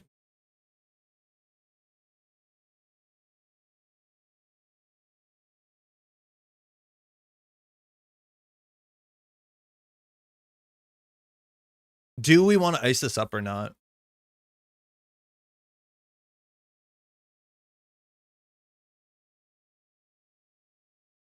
I think we can afford to purge. I think we have to keep Tron's money down. I don't think he would have cracked it first click, so maybe we don't have to do that. But here with 0, he's like taking away with Daily Cassie's doing pretty good. That was pretty expensive for us. Obviously, we have a Charlotte on the table. We might have not wanted to advance that and like ice that and advance both of these. But yeah, now you're back into the game financially. Yeah. Again, it is turn 7 and Hoshiko has 7 cards left in the stack. It is absurd what Anarchs can do.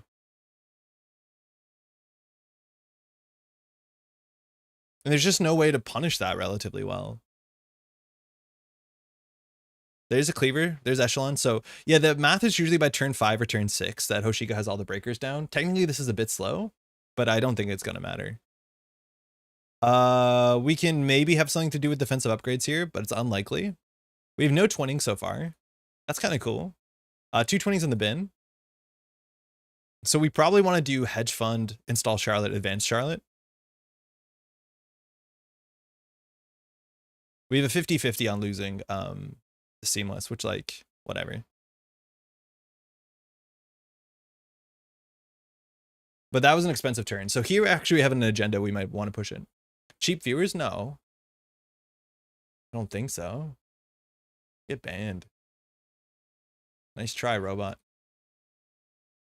All right, so now Chiron has 1 labor rights left.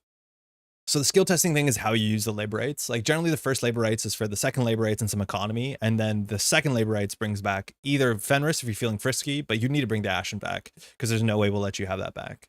So you actually can coast for a bit on just the Ashen. And then from there, or sorry, before Ashening, you go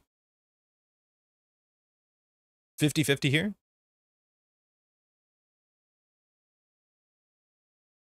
Yeah, I think Tron might not feel like he can run this. We want to keep the Conundrum for the Tattoo Bola swap. Unfortunately, we don't. Now, he knows the only card in our hand is Seamless, so there's some scare that this is a 5-3. I don't know if he's going to respect that. On 4 credits is a bit tricky. Banhar, wow. Yeah, we could have got it. So I will res this, of course, to get some value. But next turn, the outermost Saisantan, not a great Banhar. But this is maybe we had a window. Are they the best viewers? I don't think so. How is such a Hoshiko deck good for the game while Shapers are bad for the game while they're good? Well, I don't think this Hoshiko deck is good for the game. I think this Hoshiko deck is easier to tech into than the Shaper deck.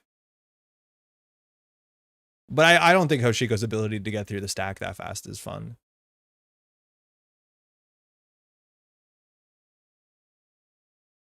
Okay, one more ice would be sick. That's pretty good. It's broken for 2 credits, but like 1 in Rome. Actually, no. We should at least advance that. Well, no. Are we keeping the seamless? There's no way we're keeping the seamless. And if we're not keeping the seamless, we need to install advance. So clearly an agenda.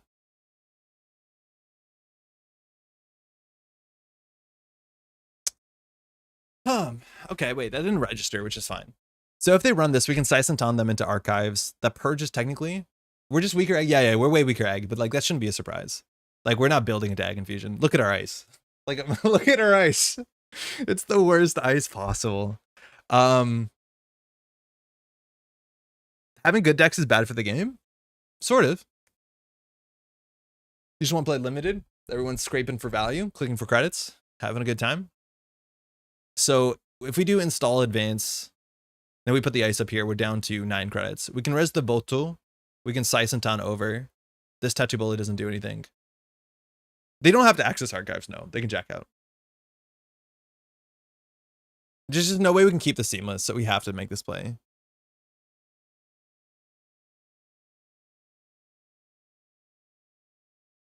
Lots of people watching the stream today. Continental season's been popping off. Hey, Alex. Yeah, it's been really interesting, and EMEA is coming up for sure. If they're trying to see the good Ag Infusion deck I've built, they definitely messed up, but I'm having a good time. It's not so straightforward. Other people having good decks is bad for the game. That's always the problem, is your opponent has like something they want to do. Like usually it's bad for you. I think calling this makes a lot of sense. We don't have a lot of money. Now the question is, which of these do they feel like they have to break? Botu is always going to be 2 credits for the rest of the game until we hit threat 6. Saisentan is going to be 5 credits. Now the cool thing we can do is we can force the Botu, and then we can throw them into Diviner, which they probably break. So I think we res the Botu, and then we Saisentan them into HQ. That should cost them the most money. Now the big issue here is they can crack the Fermenter, so we're largely going to lose 4 points and then just have Botu on 6, which is like the best dice we have in their deck. Like in theory, could let us fire one of these subroutines. We have to give the seamless launch, but we're going to lose the seamless launch no matter what. Yeah, there you go. We're fine with that, I think.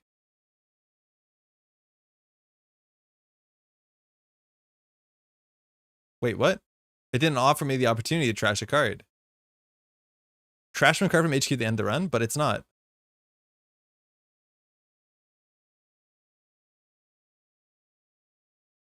Oh, it's Banhar, right? Yeah, no worries. They have Banhar on the server. Yeah, I totally forgot about that. He just showed up, I think, last turn.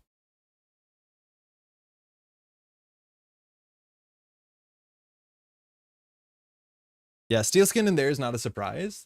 The thing is, like, I don't think Tron can afford to take the damage on the basis that there's 1 labor rights among these 6 cards, and if we trash that, we lose all recursion.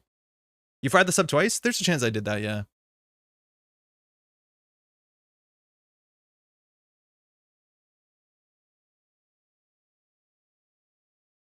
Your choice.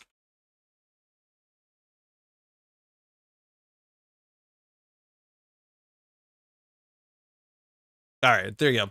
Pay 2. That makes way more sense. So now that Tron can crack the Fermenter, is the is the big brain thing send Tron into R&D?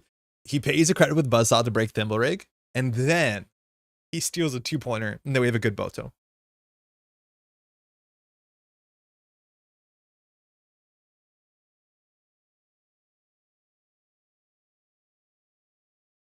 All right, we're throwing into Diviner. Paying 1 is the best we can ask for. We're going to lose a seamless launch, guaranteed. He knows that's in hand. But now the best case scenario is he can crack the Fermenter and go back. Hey, Sam. To me, I love the game as it's so varied what you can come up against. Seeing this Breaker Suite again and again doesn't feel fun or good for the game. No, I agree it's not. I think the fact that this Breaker Suite you see in, like, I would say 70% of the field is not great for the game. And it's only a matter of time. NSG knows that. It's just a hard thing to address. I'm really interested to see how they will address it, but I don't think it's an easy thing to address. Oh, now we have no cards in hand. Wait a second. Wait a second. That saves 1 credit, so it's not that. It actually is a big deal. What am I talking about? That's really funny. Yeah, we should have thrown on archives. Because the credit that he saved on, he spent on Diviner, he saved there. It didn't actually matter. Just play Criminal, you get garbage breakers and no recursion. The Criminal breakers are so much worse. Like, breaking a boat tooth with Corp here for 6 credits is like, there's a reason people do this. It's unsustainable. Like, you can't afford to break a boat tooth for 6 credits. Like, it just doesn't work. Heaven forbid 8 credits when they're on threat. Like, you just can't play the game when the ice is broken for that much. This type of breaker speed has always been part of the game. I remember Paperclip, but Paperclip was different because Paperclip is obviously very good and it changed what barriers you can play. There's almost nothing that's taxing to this breaker suite. And Paperclip was only one, like, people still played, you know, Code Gates and Sentry Breakers. For what it's worth, I don't think Paperclip was like a reason that we should defend homogeneity. I don't think people like Paperclip. At least Crim is the richest. I think we scoop. I think we do scoop here. Yeah, we got nothing. Yeah, Turbine is a problem with these breakers. We're just gonna walk away. So this server costs 2, 3, 4, 5. Like, let's hold out for another turn. We have some like fundamental issues with the deck. Of course we do. The problem is like money. I do think we could play this and build to last, but it's like clearly what we're trying to prove here is that this should be non-functional. And it's because firstly, our ice suite doesn't support it. We have to build more into our ID ability. That's for sure. But like PD is a hell of a thing. I hated Paperclip was the reason I refused to play standard for years. Yeah, a lot of people didn't like Paperclip. For what it's worth, like I do think Cleaver has even more of a design restriction on what barriers see play than Paperclip. There's just no barriers under 3 strength that see play unless it's like, well, the ones that have text on them, like ablative and ping. And then it's all just like high strength barriers. Like it's not dissimilar. For what it's worth, I think program destruction was tricky back then because of Paperclip, but I think program destruction right now is even trickier. It's just like it beats Criminal, but beats nothing else. What do we lose? We lost to Seamless? That can't be good. All right, I'm gonna scoop. Hey, GG. All right, that was 11 turns. That's probably where you think you start losing. What was shuffled back in with Labor Rights? Daily cast, Labor Rights. That's slower than you think it would be, but that totally makes sense for this matchup. But did you see the Diviner? It's funny that Paperclip came out in the same set as another Fractor that was just clearly inferior. It was like the next card. It was like card 70, whatever, 5 and 76. Yeah, it's really laggy. It's not great.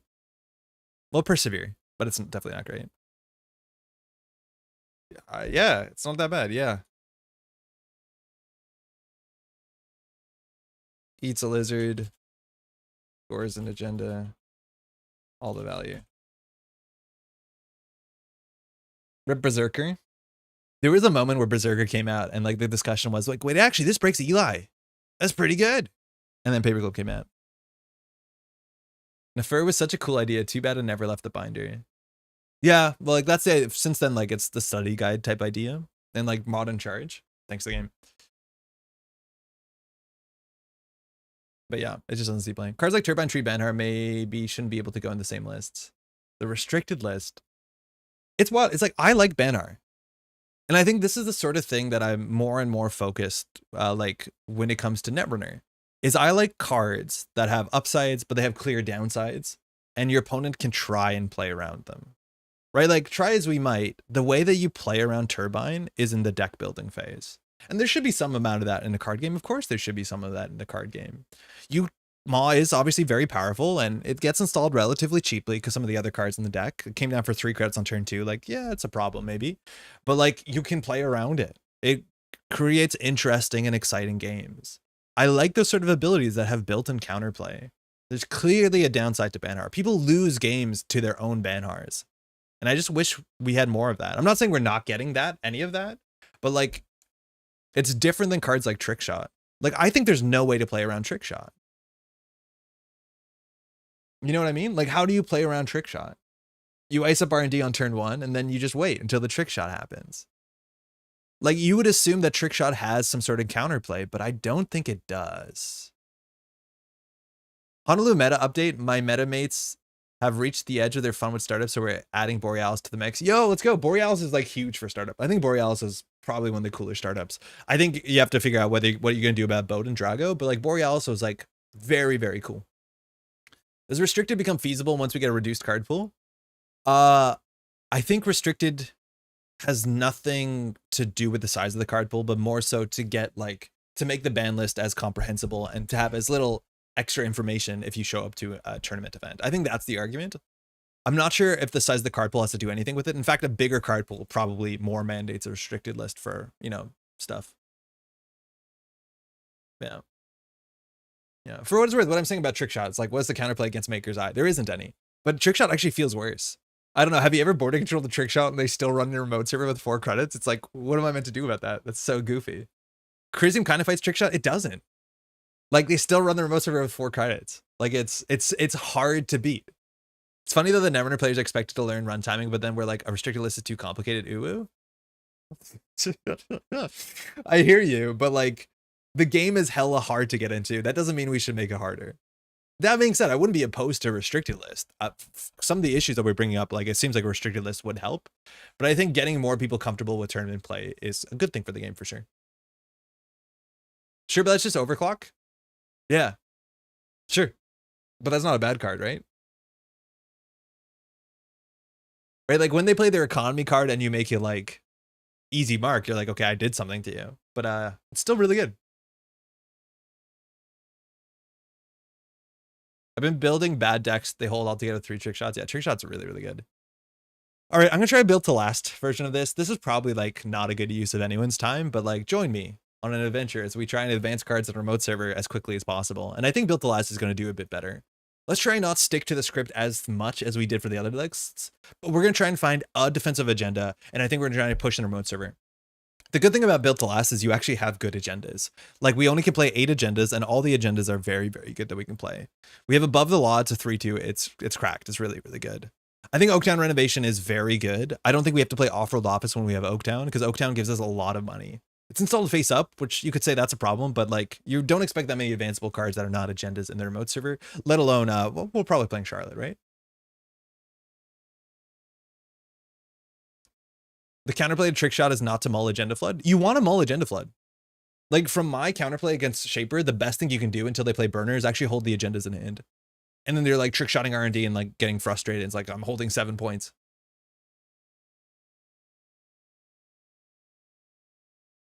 There's counterplay to Trick Shot as a remote challenge, which is to have an outermost on R&D that costs a ton to break and also not break. But I mean, just try to make that happen. It's the same way that you play against Pudma. Like, against Pudma, you want to have something on the outermost so they just don't bounce for their ability, which is doable. It's definitely doable, but I don't know. Like, it's still, they have to run R&D at some point, so it doesn't change that much. Now, the one thing we can try in this deck is like Eminent Domain, which is the way I wish I had built the last. And then this is obviously a bit of a different deck because we have a bigger agenda suite. But if we score out an Eminent Domain and then have, like, we're playing Weyland Rush. But if we get an Archer in the remote server, that seems pretty good. I think Archer is one of the few ice right now that's actually really quite good into every faction. Bypass for 4 with Fazarium is totally fair. Well, it's not good for you, but it's the worst case. You should play Pycat's Earth Station from OTG. I didn't like that one that much. Like, it's just, it's slower than I want it to be. It's like load-bearing Regal, it's slow. Which, like, kind of makes sense with that deck. But it's the sort of like lose on Centrals type deck, because it doesn't go fast enough. Obviously Pycat did great with it, and I think that's phenomenal, but it's not the sort of excitement I want. He says, while he loses really quickly in Ag Confusion without making any plays, don't worry about it. Okay, what was he putting in this? Slash and Burn's pretty good. If we want to do like the most straightforward stuff, we could do Offworld. Let's do Offworld. I've never played Offworld since like System Gateway in Built to Last. So this should be like 8 credits. How do you feel about the Eminent Op deck? I like it. And I think it's one of the few Corp decks that actually gives you a lot of agency. That's actually one of my favorite things about some of the other decks. Like, PD is relatively straightforward to play, which is both a good and a bad thing. The PD players are good. But Ace Group, the way that different players play the same hand in Ace Group deck is flexible. And I like that a lot with the Op deck, is that you can give the same hand in the same board state to 2 to 3 Op players, and 2 to 3 of them will have 2 and 3 different plays. Some of them are equally good. but I really like that actually gives you the expression and creativity. Like that's what the op ability does. So I like it a lot. And Acer Groups does the same thing. Like even just seeing how one player plays fully operational versus another has some differences. And I value that a heck of a lot. Okay, let's advance things in servers. So we have offered office as 3s. Okay, so we want to run 2 5-3s. The question is whether we want SDS drone deployment, which is like totally fine, and it's defensive text. I think we're not going to play City Works project because I don't think we're going to put a kill package. We're just going to try and do a score package because we can get away with that. And the other option would be Basalt Spire, which I don't think we have anything we really care about to bring back. David just said Basalt Spire in chat. Yeah, I don't think we care about bringing back a hedge fund. This is fine. Seamless launch is only a nombo if we forget what order we should be advancing the cards. And then from here, if we get atlases, we can use atlases to grab Audacity. That's a cool way to close the game, and then even seamless launches. So I think we're just going to do 2 project atlases and call it. The big thing we want to remember with this deck is we want to install advance because we have to with off-world office. And this is where like there's a bit of a nombo, is that we want to be install advancing on most board states, which means seamless still technically works, but we need to have as many cards that we install advance. Basalt to recur seamless. Yeah, F it. Let's try it. Should we just play slash and burn? Put public trail and a line in your sleeves. Yeah, in your box. Okay. Yeah, let's try that. That's fine. This might be sus. Like, there's a chance we should play a 3rd Atlas and then just like 2 4-2s. Because we're actually not running that many 4-2s. So Audacity's not that good in this list. We'll probably still play 1 because we have Atlas above the law. Hey, Goip, I'm sorry if you already defined this. No, not at all. But I'm unfamiliar with the term non-bow. Firstly, don't apologize for asking questions, even if you think it's been answered before, because there's a lot of people that would love the answer regardless and don't feel comfortable. So please don't apologize for asking questions. We love questions. Non-bow is just a portmanteau of the word combo and non. Just so like it's 2 cards that look like they would work together, but they don't work together. Can someone think of a good example of like a very unfortunate Netrunner non-bow? Oh, yeah, let's talk about one. This came up earlier. So this is Mercury. Mercury is the runner identity from the last set. And Mercury wants to breach central servers. And the payoff to breaching without breaking subroutines is you access 1 additional card. Now, thematically, in the story, if you've been following it, Mercury kills a bunch of people. And so this card, Jachinio, that shows Mercury killing people, is a card that is a bit of a nombo with Mercury's ID ability. Mercury's ID ability wants you to touch extra cards, but if you're playing a Jachinio deck, you have no reason to touch extra cards because you just win with 3 Jachinios. So Mercury's ID text is anti-synergistic with Mercury's Jachinio card. That's what I call a non-bow. There's a bunch of other like non-bows. Choice on like anything. Okay, everyone's not saying non-bows. Everyone's just saying bad cards. But like, there's some cards that look like they would work together, but they don't. That's a non-bow. Yeah, non-combo. Don't apologize for asking questions. It's encouraged. Welcome to the stream, by the way. Okay, seamless. Andre emphasizes people before he plays corpse. Seems like a sysop. People died. Doesn't matter who. They were people. They had families. Let's play Charlotte. Charlotte's our Rashida. There goes our influence. Oh my god, there goes our influence. Should we just play slash and burn and go? Info bounty and sec testing? Yeah, that one's a bit complicated, but that's not a bad choice. Isaac Liberdaje and Built the Last just got here. There's a good chance that the context it came up in. Oh, that's cool. It's a thematic non-bow. I usually think of mechanical. Yeah, that's actually very true. When people say non-bow, they more often mean mechanical non-bow, not thematic non-bow. That's very true. Oh, Sir Swati and Charlotte. That's a really good one. Okay, so sorry, non-bow talk. Sir Swati and Mnemonics is an ID ability that allows you to put an advancement on a card. It says, click and 1 credit. Install 1 card from HQ in the root of a remote server, then place 1 advancement counter on that card. You cannot score or res that card until your next turn begins. So that means you can play a deck that gets cards on the table a bit faster as long as you care about advancements. It advances those cards a bit faster. The problem with this text is that it's really, really bad with any card that has a start of turn trigger that cares about advancement counters. So if you spend a click and a credit, which functionally just saves you the click, to get a Charlotte Cazadora on the table, you're not allowed to fire her because it says you can't res the cards until the next turn begins, which means this thing fires when your next turn begins. And at that point in time, you can't res Charlotte. That's a very good mechanical non-bow because it seems so obvious that you'd be like, I'm going to play NGO front. I'm going to play Charlotte. I'm going to play all these advanceable cards that if the runner doesn't run them, I'm going to get something good. And almost all of them, you want to be able to res and fire like at some point sooner than you'd want them to, which is bad. Same idea as if you install in front, advance an NGO front, and then the runner runs it, you can't res it because of Saraswati says you can't res it till your next turn, so they just trash it for 1. Unfortunately, a bit of a nombo. You could argue that it still makes the deck functional, but it doesn't. When does your turn begin? Your turn begins after your turn begins. Your turn begins, then your turn really begins. Something like that. It's inelegant. Nobody's gonna defend that, but yeah, it's a problem. Okay, ice. We actually have okay ice. Afshar is fine. Let's talk about the ice that's actually good in the meta right now.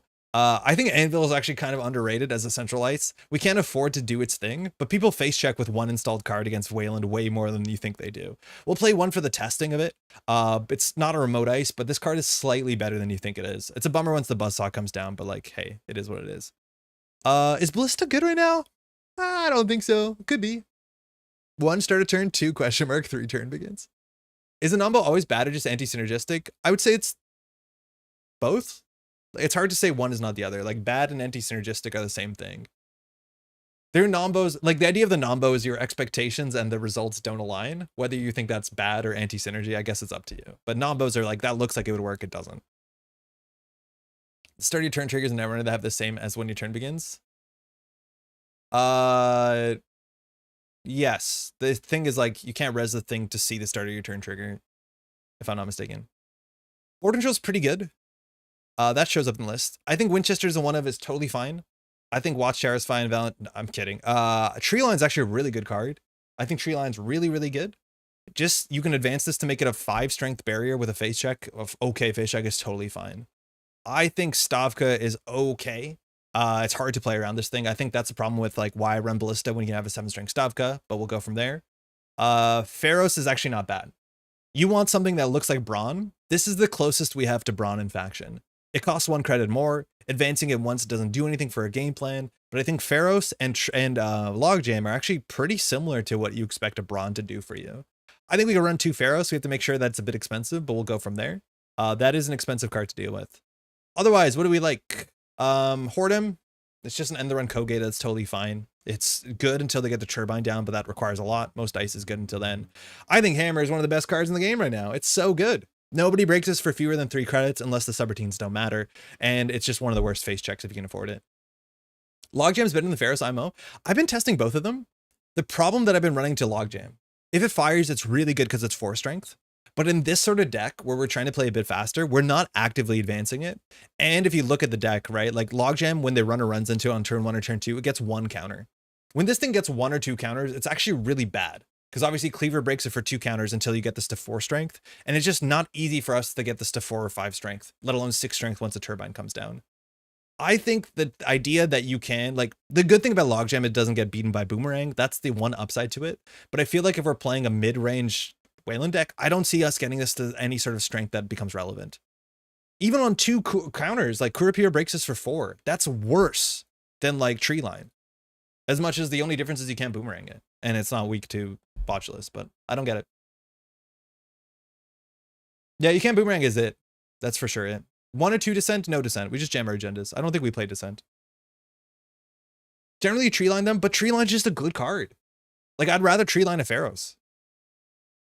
I don't know. I think making a 10 strength barrier is better, but it's all comes down to how much Boomerang you're playing into. But I'm not convinced Logjam is strictly better than Pharos.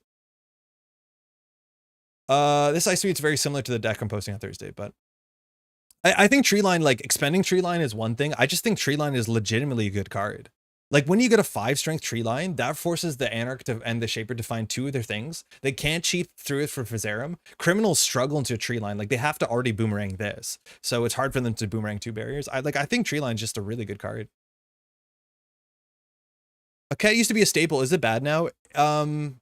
Yeah. Well, okay. So it depends what your deck is doing. We're trying to play a faster deck. Like we're not triple advancing a cat and then getting to a board state where like the runner is like, we're not playing Dirtle, like World's Grinder Weyland. If you play a slow game, triple advancing a cat makes any sense. The problem is like the only way to triple advance this is play wall to wall, which we might not be doing, or you advance it with seamless launch, like your Treeline, which I don't think we want to do. It's really good. It's busted into Criminal. Criminal can interact with this. At the end of the day, they still just break this with 1 credit once they set up their Buzzsaw Cleaver. Sure, you get the ability to fire, but that doesn't matter. So I don't think it's great. I don't know. I think Tree Line just does more than this. 1 Tucana, 1 Malapert. I think Tucana makes sense if we want to play tempo. Issues, we don't have defensive upgrades. I used all our influence on Charlotte, which might not be correct. We could also probably not play Slash and Burn and then end up playing, sorry, we could play Slash and Burn and not play Seamless. That might be reasonable. But the problem is we have no defensive upgrades we can play. Can we run RPC as a never advanced finisher here? I would rather never. I don't like RPC because then you also have to play Biotic, and RPC is like the sort of card I don't think makes fun Netrunner. You gotta understand. There's a lot of cards I don't like to play with because I don't think they're good cards. Some way I want the ability to seamless runner cards. Can you do it? Yeah, I guess so. You can. You can. You probably shouldn't because you can't tell what the advancement counters the virus counters are. We don't have to play Biotic. Well, then I don't know if we would. I think we'd rather just play Audacity. Or play Seamless. Like, is Seamless and Slash and Burn better than Red Planet Couriers? Yeah. If we are pre-advancing the card or pre-installing the card, I think it would be better. Okay, defensive upgrades. Defense. Isaac gives ice +2 strength. We've played this as before. We're trying to score 3-2-2-2. We're trying to score 1 Basalt Spire in every game.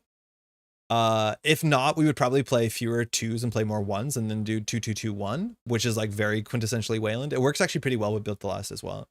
But already this is falling apart a bit. Isaac is a defensive upgrade. Do we not play Seamless Launches and then we play defensive upgrades? Because I don't think Seamless Launch makes that much sense. If we cut Off-World Office and we play like Oaktown or like Slash and Burn to Project Atlas 3, like that could be fine. And then if that's the case, Basalt Spire makes... Technically, it's really good with Slash and Burn, right?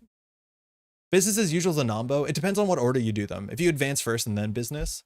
But business on its own is not a good enough card unless you have synergy with the card. Right? Like you need to be playing Vladislavsky City Grid. I don't know. Playing a card to put an advancement on an ice and an advancement on the agenda is just like such a sleepy card. It just doesn't do enough for board state. We're at 38 cards. We're at 7. We're 16 ice. That's already a lot of ice. Messagesso is so good, Clayton. You're totally right. The problem is like whether we need our influence to do something more like mid-range. But I agree. Messagesso is better than Whoredom by a mile. That is probably worth considering. We probably should cut the anvil. You don't have Mavirus? I don't think Mavirus is super important. I think you should consider Mavirus, but like Mavirus right now only interacts with well, Phaserum, but we're pretty good against Phaserum with the barriers. I don't know. I'm not sure if I'm excited. Mavirus is like, I think we'll add at the end. Do we want to put Manogram or Anoetic? Isaac seems expensive. We need more money. How do we add more money? Because that's all our influence. We need more cash. So we need to play neutral cash. Armed Acid Protection isn't it. We could play Extract and just gain 3 credits. That's not very good. How do we make money? Are we going to have enough money to play Government Sub? Maybe. Charlotte's really good. Like NGO Friend is also pretty good. We could just jam stuff. Yeah, Kevin's suggesting NGO. I don't mind that. Alice, how's it going? So this is very similar to the list I'm posting on Thursday, but that list had an alternate win condition. It has End of Line, which is pretty good. Play Isaac and Architects. Rashida. So Rashida's interesting. We're not playing Rashida, and we probably should. What I found is that in the early game, once you get a Charlotte in their mode server, you don't want to overinstall Charlotte with Rashida. So I think Rashida, 2 Rashida is probably better than 2 NGO Front, just so we have some draw. That's probably it. I don't know if there's any like tempo agenda archives interacting card. Wall to Wall is definitely reasonable, not with Charlotte. Yeah, Wall to Wall is another card like Rashida that I could see putting on the table. It's good with Isaac because you can advance any card. Let's try Wall to Wall because that's different. But Wall to Wall doesn't care what you advance, and Isaac also doesn't care what you advance or what has the counters. But yeah, unfortunately with Wall to Wall and Charlotte, it only gets 1 clause on it, but like Rashida will have the same problem. At a minimum, we'll just like draw cards with this, I guess. It seems a bit cursed, but it is what it is. How many cards draw cards in Weyland? Apparently, the word draw doesn't show up on any operation. Wait, this can't be right. Oh my god. Oh my god. There are 3 Weyland cards that say the word draw on them, and one of them is Open Forum. What? Okay, it's not that much. Oh wait, ice. Weyland. What's going on? Are there more neutral? There's just about as many neutral cards. Most runners should be trashing those Charlottes pretty often though, right? So wall-to-wall can fill in. They should be, but it's harder than you think it is. Like, it's hard to get through an early tree line to trash a Charlotte. Like, some people just fold and say, I'm not running it. Too many things eating up our remote at this point. I'm sure they were Rashida wall-to-wall. Is this a Glacier deck? No, we're jamming. We're definitely jamming. So let's see what this looks like. Like, this hand, we would, no joke, hedge fund, hoard him, install above the law. They think it's a Rashida. Hoard him probably sticks. We do triple advance above the law, trash their daily cast, whatever. Next turn, we drew slash and burn. That's a bit awkward. We probably install wall to wall. We'd ice up HQ with a Winchester, leave R&D open. Wall to wall advances a card, draws a card, so we get 2. We probably draw once here. Mana Garment, their remote server, Tucana, their remote server. We'd ice up HQ, I imagine. And we're just waiting to do something with this.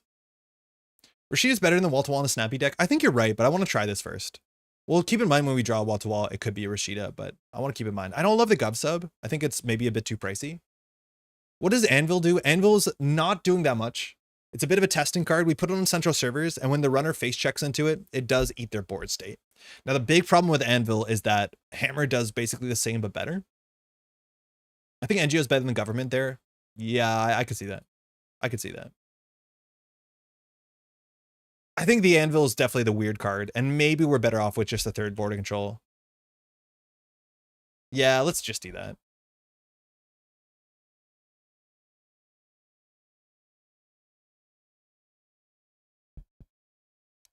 Ice Wall? I don't think we have a big reason to play Ice Wall. Tree Line is like just a bit more than Ice Wall. Best ice in the game. A Dudawa. I don't like a Dudawa. A Dudawa only scales well into a longer game, and we're not trying to play a longer game. It's also the most expensive card in our deck, and it doesn't face check that well. I've tried a Dudawa in these sort of rushy matchups, and it just doesn't do anything.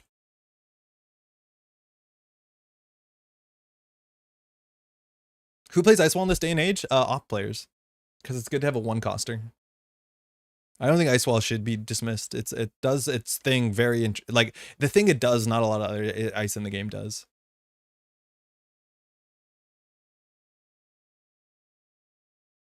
I honestly think the archetype of Rush Built to Last is better than it looks. Unfortunately, you probably have to draw well. PD has a bit more flexibility where you can draw subpar and still have a game. But I honestly think this is like, there's something to this. From my testing, I've been super impressed with how much money you have for free in PD. Or sorry, in Built to Last. It's the only one cost end the run in the game outside of Thunderbolt? Is that true? Yeah, there's a lot of 2-cost end the runs. Yeah, that makes sense, but there's not a lot of 1-cost dice in the game. I haven't slotted since the Rig Shooter Op. Yeah, Op sees play. It's really cool in the Op decks that are running like Slash and Burn, because if you score an ASIF, you trash an Ice Wall to get a Spin Doctor, so you can protect your Slash and Burn immediately. It's a single sub that's rough. It's hard to complain when you get a 1-cost ice that does something relevant, right? Where there's a lot of ice we res for 4, the runner breaks for 1. This one we res for 1, they break for 1. That feels pretty good.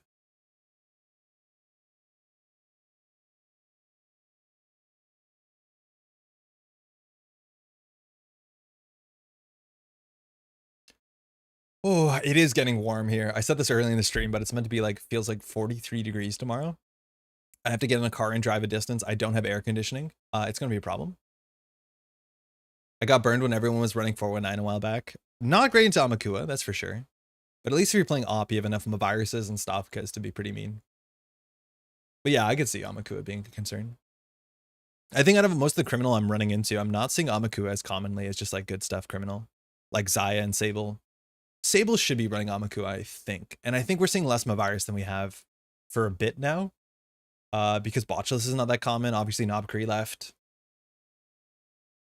Ping is a 0-cost that ends the run. That's actually super true. Yeah, with a face check too.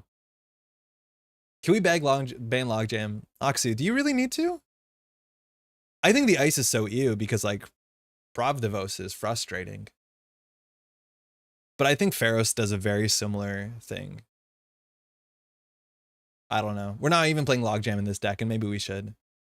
I just don't think if we're playing Rush, we get it to that many advancement counters. 25 advancement Logjam is so... Yeah, but Axie, are you not playing Arasana with Hush and all that stuff? I'm headed to play Netrunner in person tomorrow. Have a lat deck, but still undecided on what corp to bring. Maybe mid-range Weyland? Yeah, go ape. If you want a deck list, This is what I am playing on a video on, what's it called? On Thursday, and I think this deck list is really good. As a newer player, there's a couple cards you might need a proxy if you only have NSG stuff. It's only a handful. I think it's only like Cityworks and Rashida and Audacity. It's like 3 cards maybe. But I think this is a very, very good deck with, it's like a great deck for the sort of Netrunner most people play. Me, Arasana? I was joking. Oh, sorry. Your Hoshiko list doesn't have a way to deal with it, does it? Actually, I said this on stream. I don't know if you heard it earlier, but the points on like Sunday night where Nichan's talking about build script and I think you choke on your own spit and you just can't. It's so funny. It got me laughing.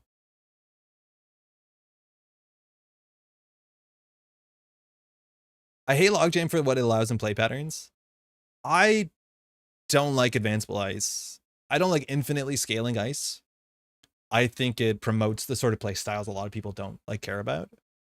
I think Mess and Chesso is like, it's still a busted powerful card, but it's like closer to how advanceable ice I think should be. So I agree. I don't think Probdivos is healthy either. Infinite scaling advanceable ice is it really is. I agree. Pharos at least has a ceiling. Yeah, Pharos' ceiling is really high, but at least it has a ceiling. I agree with that.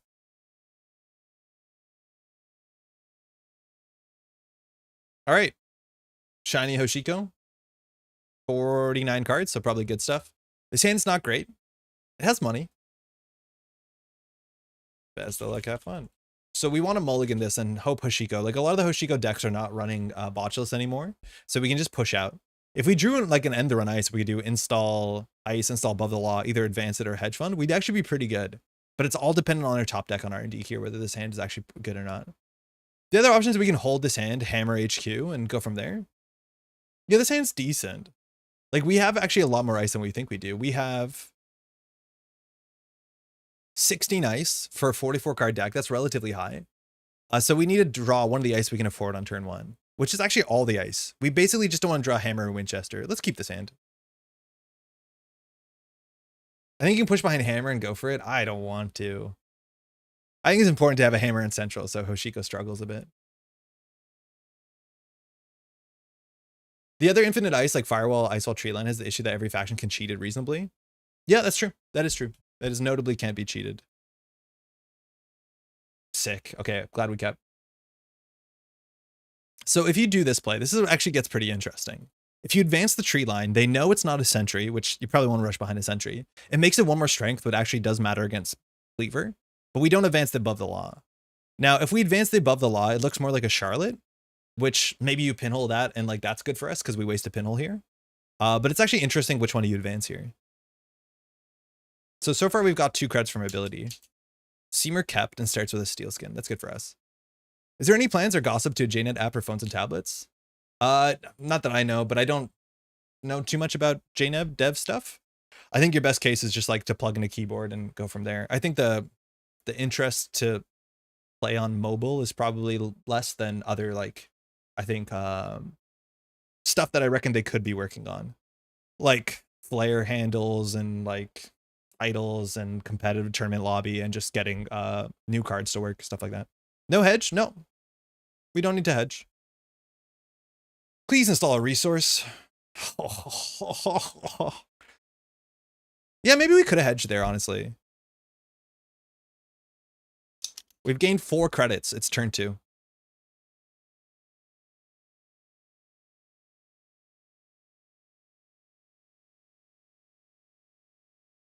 Yeah, that's actually a really big thing with rushing and built to last, is as long as you have 1 credit, you can score out of 3-2. Because you do advance, gain 2, advance, advance.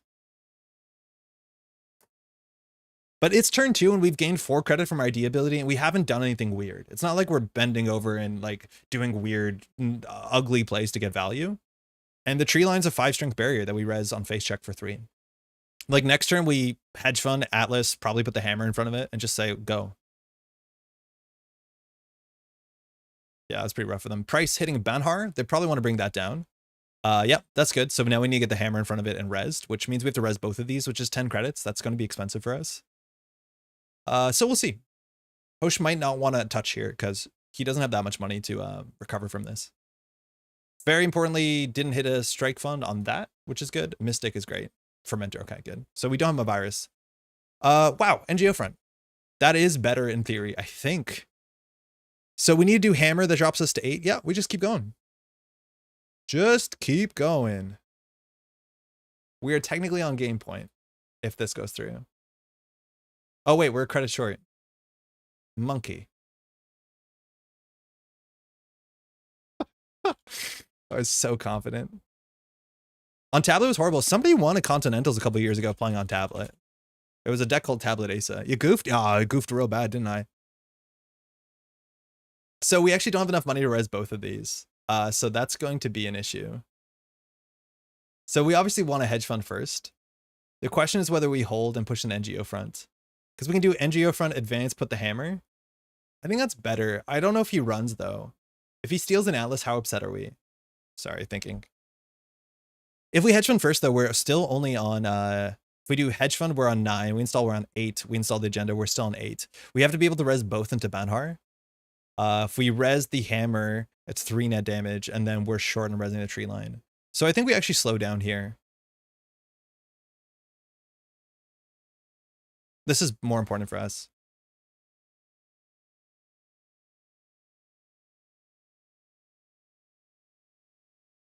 It's turn 3. We've gained 6 credits from our ID ability. 6 credits from your ID ability. That seems pretty good. The only thing that's funky about tablet is selecting from discard. Everything else is functional. Yeah, anything that requires you to click and drag, I guess, yeah, would the discard be a problem?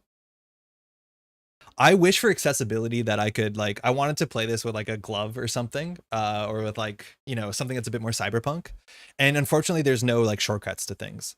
If you play back in the day in Octagon, too many things were shortcut based. So like to run R&D, you hit like F6, I think it was. And I wish there was some functionality that you could map for accessibility. That means that's a lot of work to make that work well, but I wish I could like play this while on a treadmill or something like that, which is a bit harder. But it is just hard. It's hard to make a UI as complex as this game make sense. Hey. I only play with a flight stick, but for legitimately Weyland, do you think it wouldn't be fun to make content that we play with a flight stick? Or like a power glove? Or I have one of these.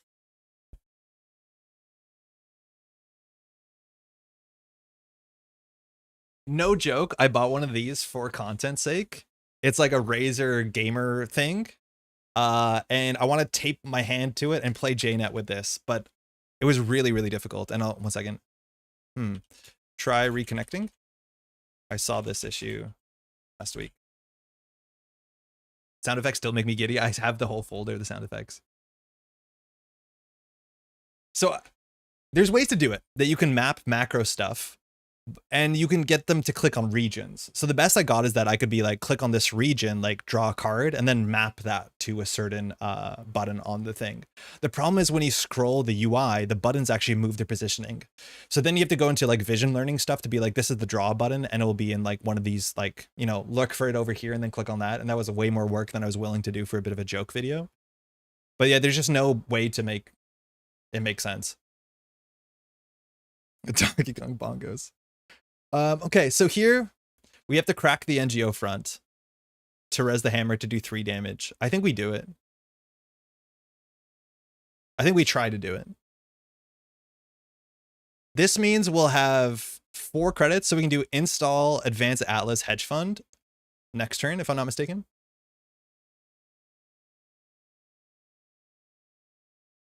Just don't resize and never play against Acid Spam. Yeah, only play Atea, and then you're good to go. Flight stick would be sick. Would love a runner with a fighting game connoisseur. Yeah. You got the best you got is Wizard. Can you make a macro to map the console command like run 1 or something? Yeah, that's probably actually the best way to do it, AA. And I think when I was doing it back in the day, there was no console commands. We're hoping it doesn't hit a tempo positive program. It hit Pinhole and a buzzsaw. That's sick. There's no reason for them to continue this run. Yeah, there you go. But yeah, I think using the chat box is probably the best way to do it. Your opponent, you're going to make the chat box unusable for your opponent, but that's probably it. So in theory here, we got Atlas, Advanced Hedge Fund. Like it's so good. And then we have an Atlas with 2 counters as soon as turn 2. Like this is, we saw this, mind you, at older tournaments. A lot of the Nuvum decks are just putting a hammer on their remote server and saying, you can't run this. Because you can't run through hammer. Its subroutines are way too good. They know the top of the deck.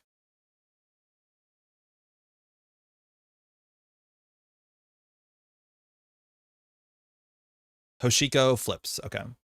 They know we have an Afshar. Server 1. Advance.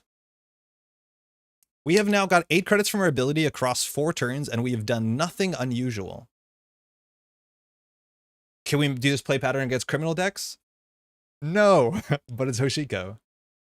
I think about the hacker from the Cowboy Bebop movie a lot. He had a keyboard on his pants. That would work. Yeah. I want to play Jaina with like Minority Report hand mapping and stuff like that. I think it'd be so fun. Did you know scarcity resources is enough for the first resource? I was tilted. Yeah, Axio, I do know. I played for years with scarcity resources. It sucks. When did you figure that out? It's all the resources. There's no counterplay. It's the worst. I wish it was the first one, so at least you could like play around it like you play around as Mari, but there's just literally no counterplay to it. So in theory, Seamer can drop like a botchless here or hard call that this is, right now I would say it's less than a 50-50. It's probably like a 70-30 that this is a barrier over a code gate because there's way more playable, advanceable barriers than there are advanceable code gates. Voice command Jaina would be really funny too. It'd be really cool too, like as an accessibility feature for those who would appreciate it.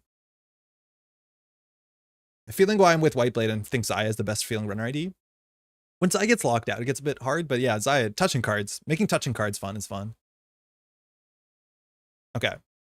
I'm just gonna get a counter. The counter means we can grab the winning agenda next turn if we really think it's appropriate.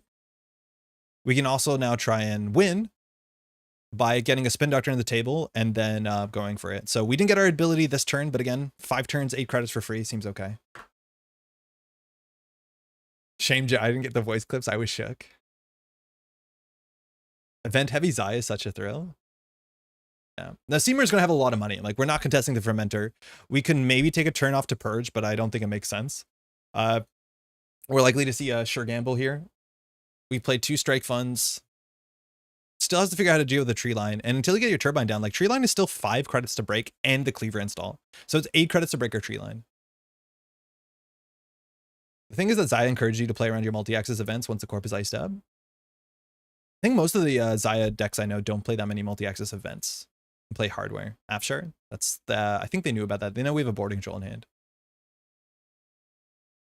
It's another good play pattern behind the first. Yeah, Xayah's a great teaching idea. Like just such a good system gateway ID.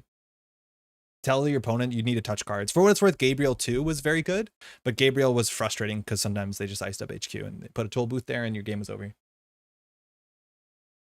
Just play Sneak Door.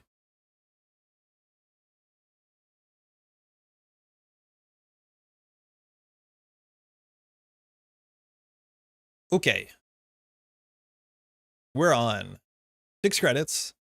Our win condition now is to jam another 3-2, and at that point we can win by grabbing Slash and Burn, Audacity, and a 3-2. Echelon's coming down. That doesn't break Hammer at all well, but it does get installed. Seamer probably has to crack the fermenter there. If he doesn't, we might just purge. The best case scenario would be put something in a remote server and purge. You can't do all of that. I think having a reason for the Corp to care about icing R&D and archives is a mistake for criminal in general. Not having a reason, I agree. For what it's worth, though, system gateway players often ice up all their centrals super quickly. They don't know what we're top decking here. They only went HQ or heated Slash. So we can grab a 3-2. We can install advance Slash and Burn and basically get to game point, but trade away 2 points to the opponent. This is where business as usual will be valuable. How? Oh, because the fermenter purge? Yeah. But fermenter is actually not that common. There's a lot of Hoshiko lists that are not, but they should be, but they weren't. I honestly think we do install advanced Slash and Burn. I don't care.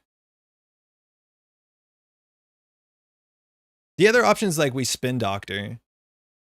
We could spin Doctor, draw, hope to get a 3-2.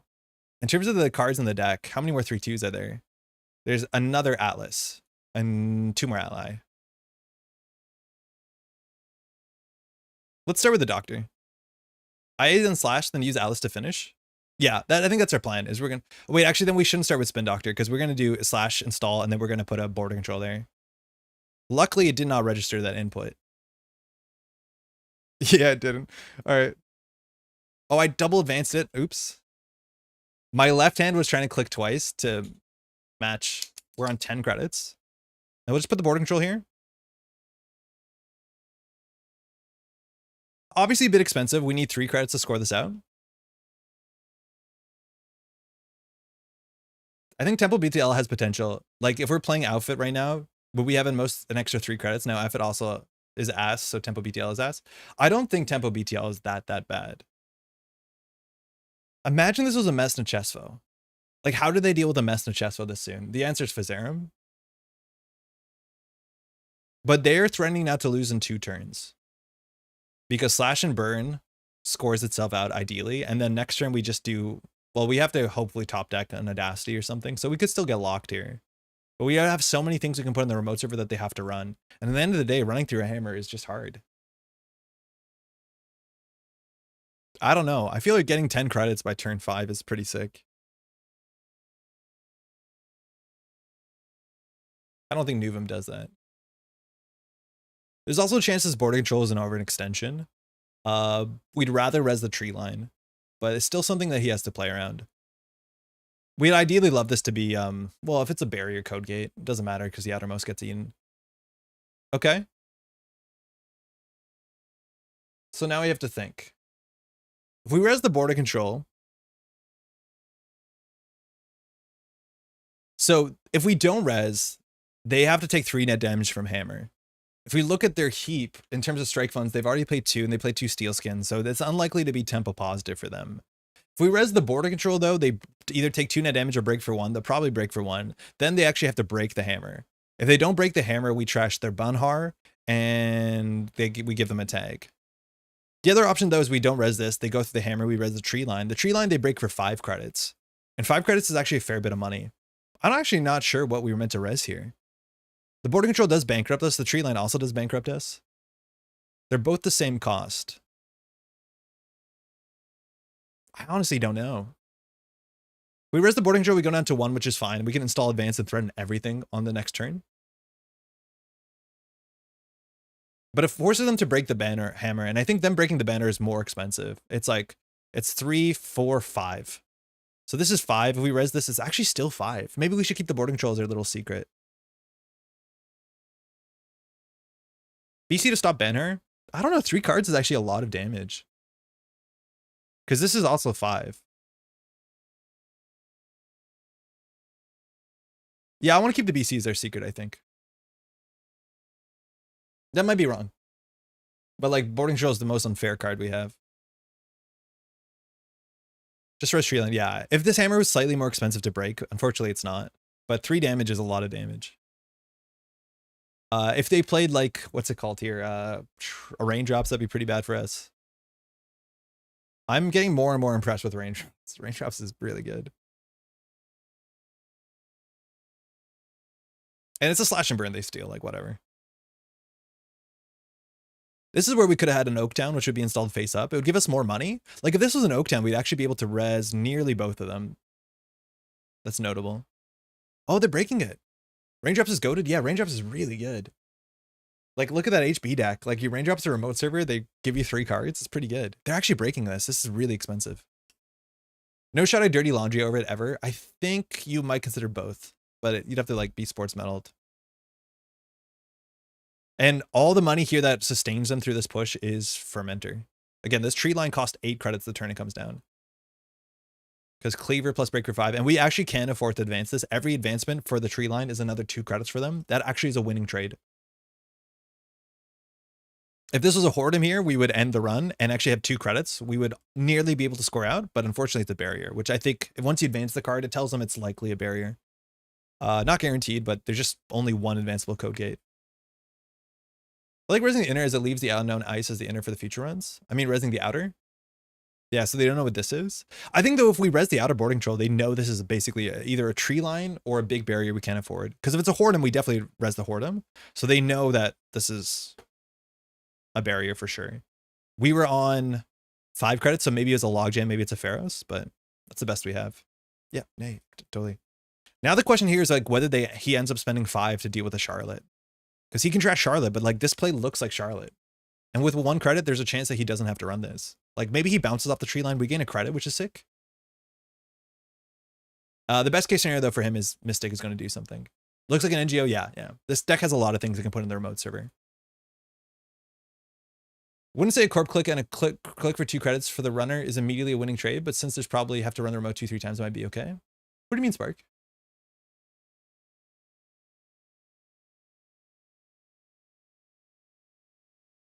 It's getting really warm in this room. It's only going to get worse. I still have a lot of video stuff to record today. Breaking 5. Okay. Fantastic.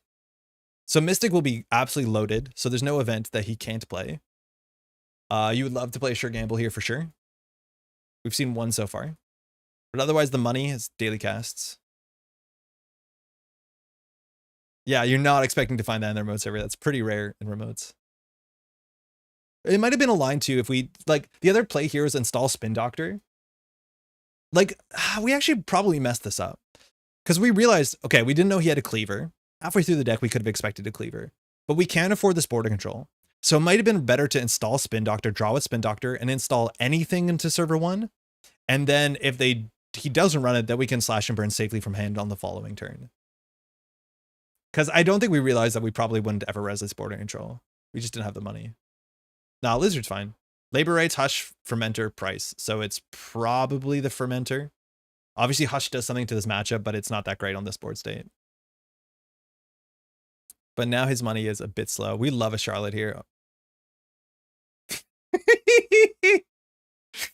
All right. I'm going to do Spin Doctor, draw, install Advanced Charlotte. Actually, if we draw an agenda, we'll jam it over the Charlotte because the server is like really good. I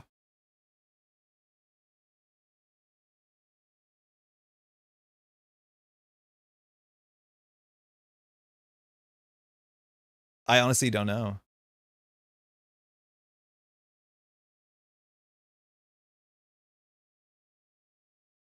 If we do the Atlas, we'll be on 2 credits. We can't res the border control. This server is 3 damage and 5. They'll be on 5. I'm going for the Charlotte. The problem is like he might res it and run HQ. I'll go for Cazador. I honestly think there's a chance that jamming the Atlas is good. We've got 12 credits. It's turns at 7. They never run HQ here? Yeah, you're more likely they run R&D. That's true. Like Spin Doctor and draw 2 agendas is pretty strange. And clearly we're looking for something and we put in server 1. The pause for effect, you can't tell if it's lag or not. So I think next turn we're going to slash and burn the Atlas and be on game point. And then we have a Spin Doctor to make it totally safe. Unfortunately, we only have 1 more Atlas, so our Audacity is actually not that good. Oh, no, they're running HQ. No, the bad thing's happening. Wait, maybe they go... Oh, I was going to say Quetzal, but that is the worst case. Santa! Yeah, that's the only reason I think they'd run HQ here is if they got Steve. And still it's a 50-50. I don't think we want to pad our hand with Atlas. Best case, I don't know. If they're going to run a Central, I think they do go HQ. I'm surprised after the Spin Doctor res. Like, you think the agenda's in here? It's all about the fact that Steve came down. They need to find an event, though, with Mystic. That's a big thing. Like a sure gamble here, or they'll probably just force 2, like, strike funds. 50% of the time, they whiff.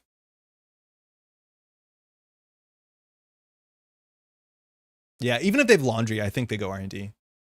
Because, like, we're spin doctoring for an agenda, and if we found it, it's unlikely we found 2 in a spin doctor.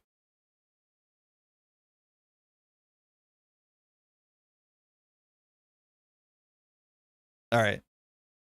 Love for them to touch the Afshar. They know we have an Afshar too, and we didn't ice HQ. Yep, that's what we thought. Fuck. That's not good. That's fine. We still have an Audacity. So next turn, we're going to jam this remote server. No shot they miss. There was a shot. Now we need to put an Afshar on HQ. Probably install the Atlas. Advance. We have border control, hammer, tree line. This seems good. Oh, I would pay so much money to rot Steve Cambridge to 2 different cards. It would be so much more fun. It'd be so much more fun. Wonder if they're unhappy about stealing that because of Miami? Nah. Nah. You can lose a card from hand. You'll be fine. It's just a card from hand, right?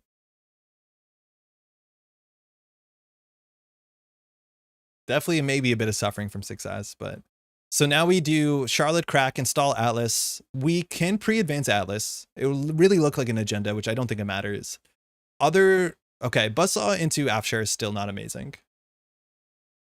Now they're going to eat a card from hand. You probably want to keep Mystic with DJ. Yeah, lost a Gachapon. Okay.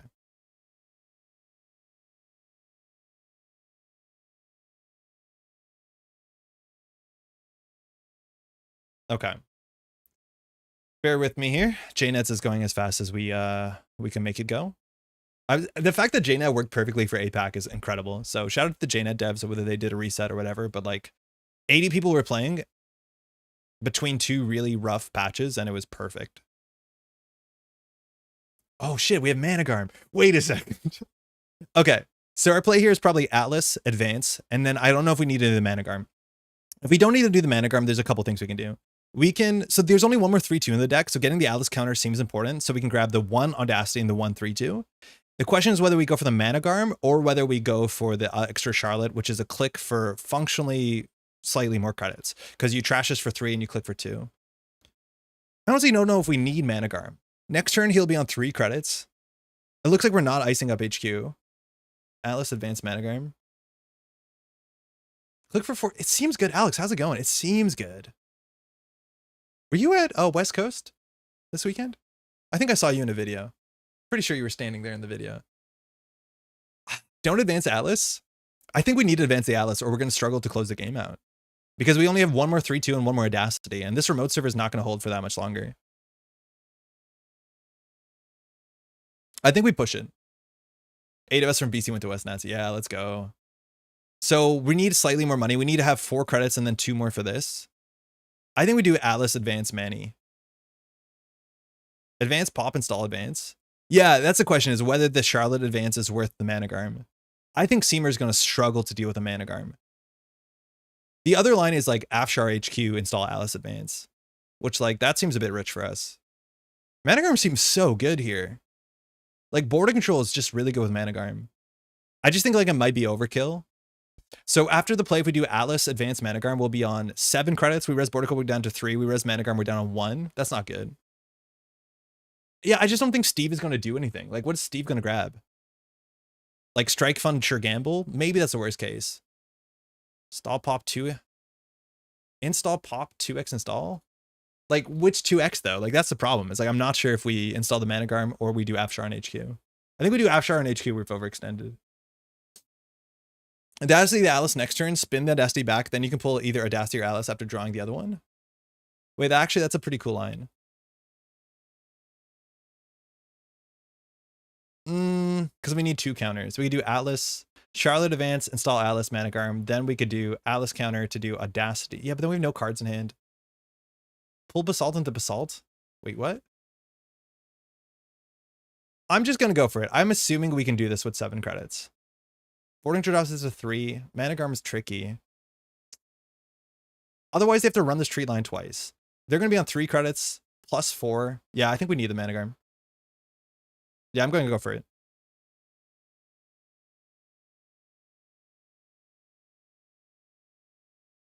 All right, we got 14 credits.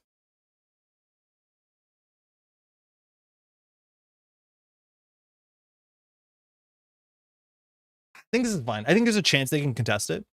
The problem is like we have full information, or not the problem. We have full information whether border control and Managarm will be better on our board state. They've lost 1 pinhole so far. HQ is obviously wide open, but if they're running with HQ, it's okay. They're going to start their turn with a Fermenter and a Daily Cast, so both of these are very, very valuable. Board control into Managarm with possibility to res both of them. If that's the case, we will Atlas for an Audacity to smooth it out for us.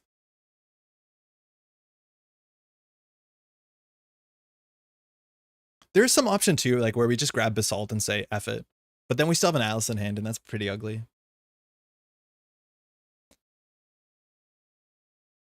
Yeah.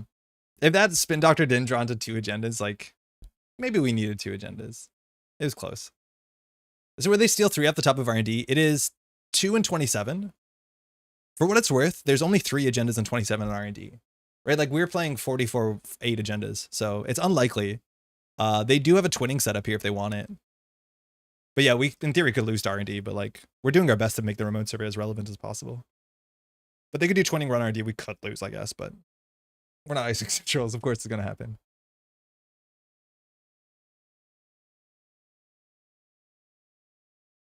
Let's just do a little test. Not that we didn't take our time. I wonder if you could play the really good Weyland 4-2s and run Holloman. It's a bit of a Nomba with BTL. It's a bit of a Nomba with Oaktown. But I think Holloman is obviously a thing you can do. Like, you could trade Managarm for Holloman and then have a bit more, like, never advance reach. I just think you'd play a, like, Op, right? Transport Monopoly hype. Really good Weyland 4-2s. For what it's worth, like Seamless and a Holloman make that, like, 4-2 that says choose between 5 meat damage and 2 tags, like, more relevant than it's ever been. Like, I haven't seen enough decks jam that with Seamless. I think it's still really hard to make that line up because we don't have Boom anymore, so 2 tags is not lethal in most board states. But yeah, there's a lot of weird 4-2s. I think the good ones are Oakdown and like Asset. Armed Intimidation? Yeah, that's the one, right? All right, click 1, HQ. The Axis we don't care about, the DJ Fenders we care about. I think it's going to be just like a lot of money options.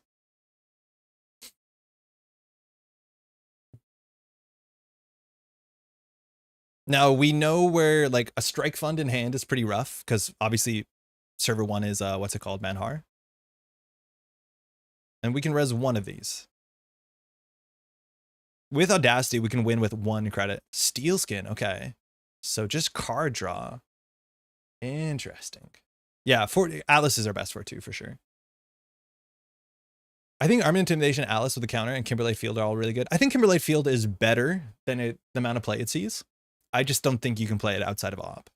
I think it's too expensive outside of Op. But Kimberlite Field is unfair. It's just not that good into Shaper. It's okay against Anarch. It's really good against Criminal. And then it's pretty bad into Shaper is my guess. Maybe they're digging for labor rights to get Turbine back. I don't think they have time to Turbine this. Like if they install Turbine, it saves them pay 4 to save 1. To save, sorry, 4. It's like iffy. I guess it saves on the hammer. Hey Jim, how's it going? We're actually not going straight Glacier. We're doing like Rush. We're like PD. That's the idea. And like this is turn 7 or turn 8. We're just putting things in a remote server time over time over time. We've made 14 credits just jamming, and it's like we can't do this without 14 free credits. Like 14 credits is so much money. It's just like it's very strange that you get this much money for doing this. Shaper frowny face. What's the name of the 4-2 that does like 2 meat damage pings for bad publicity? That one. Steelskin hopefully draws into the event with Mystic. With 2 clicks left now, we're totally safe on remote server. So now it's up to Seamer to find pressure for R&D, which like twinning should have shown up by now. We've seen none. Another strike fund. That's the last one. So now we are not worried about the reses. Broad daylight. Yeah. Okay. So we still have Spin Doctor to break lock. In theory, it's a 2 and 27 to lose, but there's only 3 agendas in 27. So I'm not going to shuffle back here.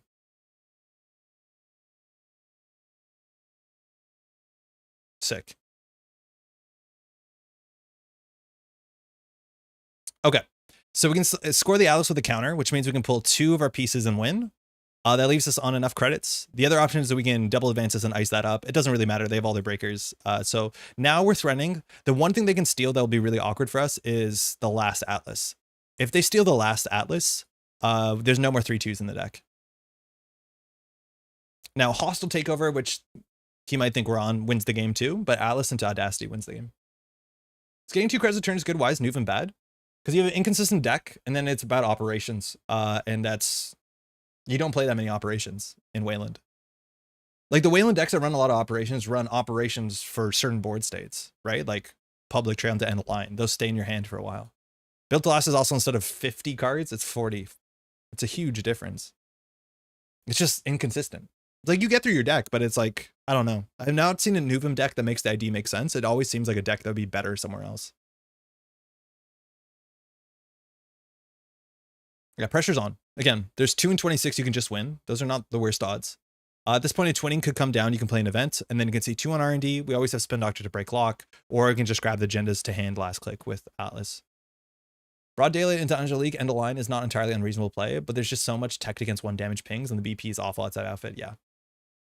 2 and 28 would spin. Yeah, you're right. We would spin back immediately. There's no reason to hold spin.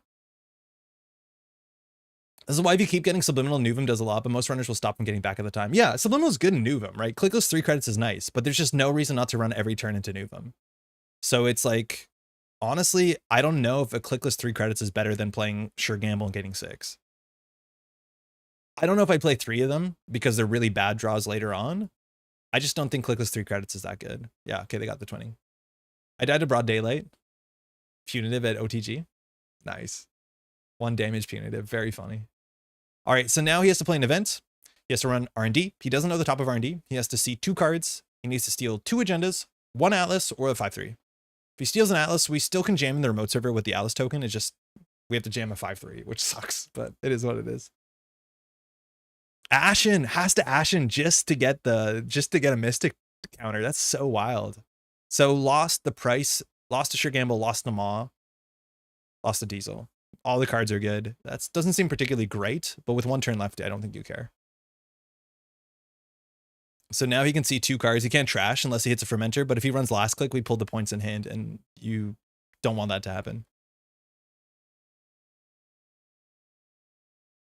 The angry man can kill you with a little gun. Which man's little man? My favorite Nuve is Public Trail Trust Stop. The Nuvem trigger putting more cards into the bin for Trust Stop actually feels like a uniquely Nuvem upside. Yeah, I'm just surprised we didn't see more cards that felt like they have a Nuvem upside.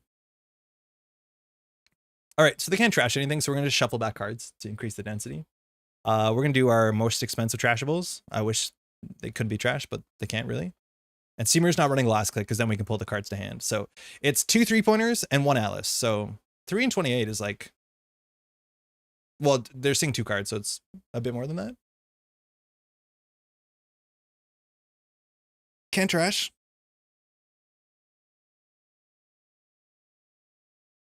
It's hard to tell with lag. We're good.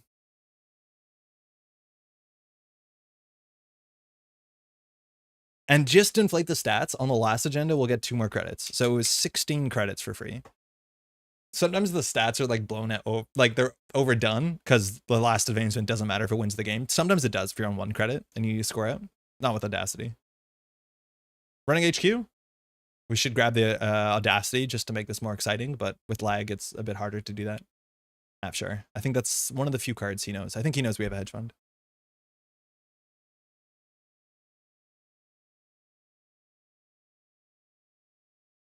All right.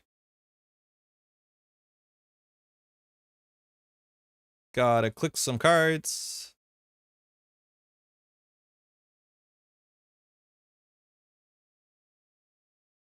We had Tucanas in the deck. Like, imagine there was a Tucana in server 1. Like, if there's a Tucana, this would be really good because we'd be icing up centrals at the same time. So you advance first because of obvious build the last synergy. Oh my god, so slow.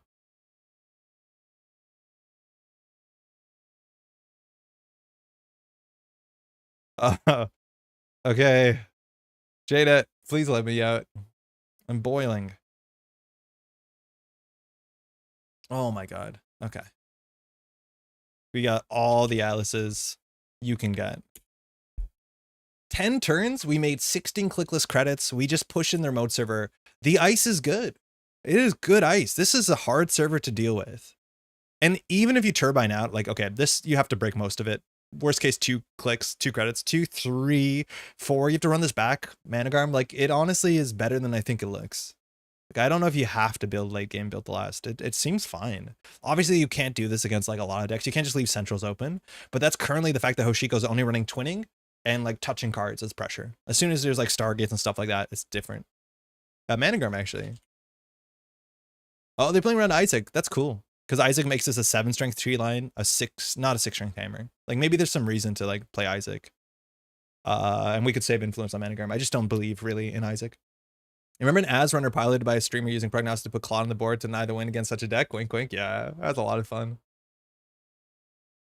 Yeah. Yeah, it's weird. That's enough Jaina for today. Yeah, it might be. Yeah, just PD. Cool. With Slash and Burn as good as Seamless, honestly, I don't feel like we needed Seamless, and that's because we're good at install advancing. And install advance doesn't tell too much when we have NGO fronts and Charlottes. If it's Isaac, you want to place on HQ and move it, right? Just advance hammer. Yeah, technically you would install it here and move it. But I'd argue that the surprise is probably better.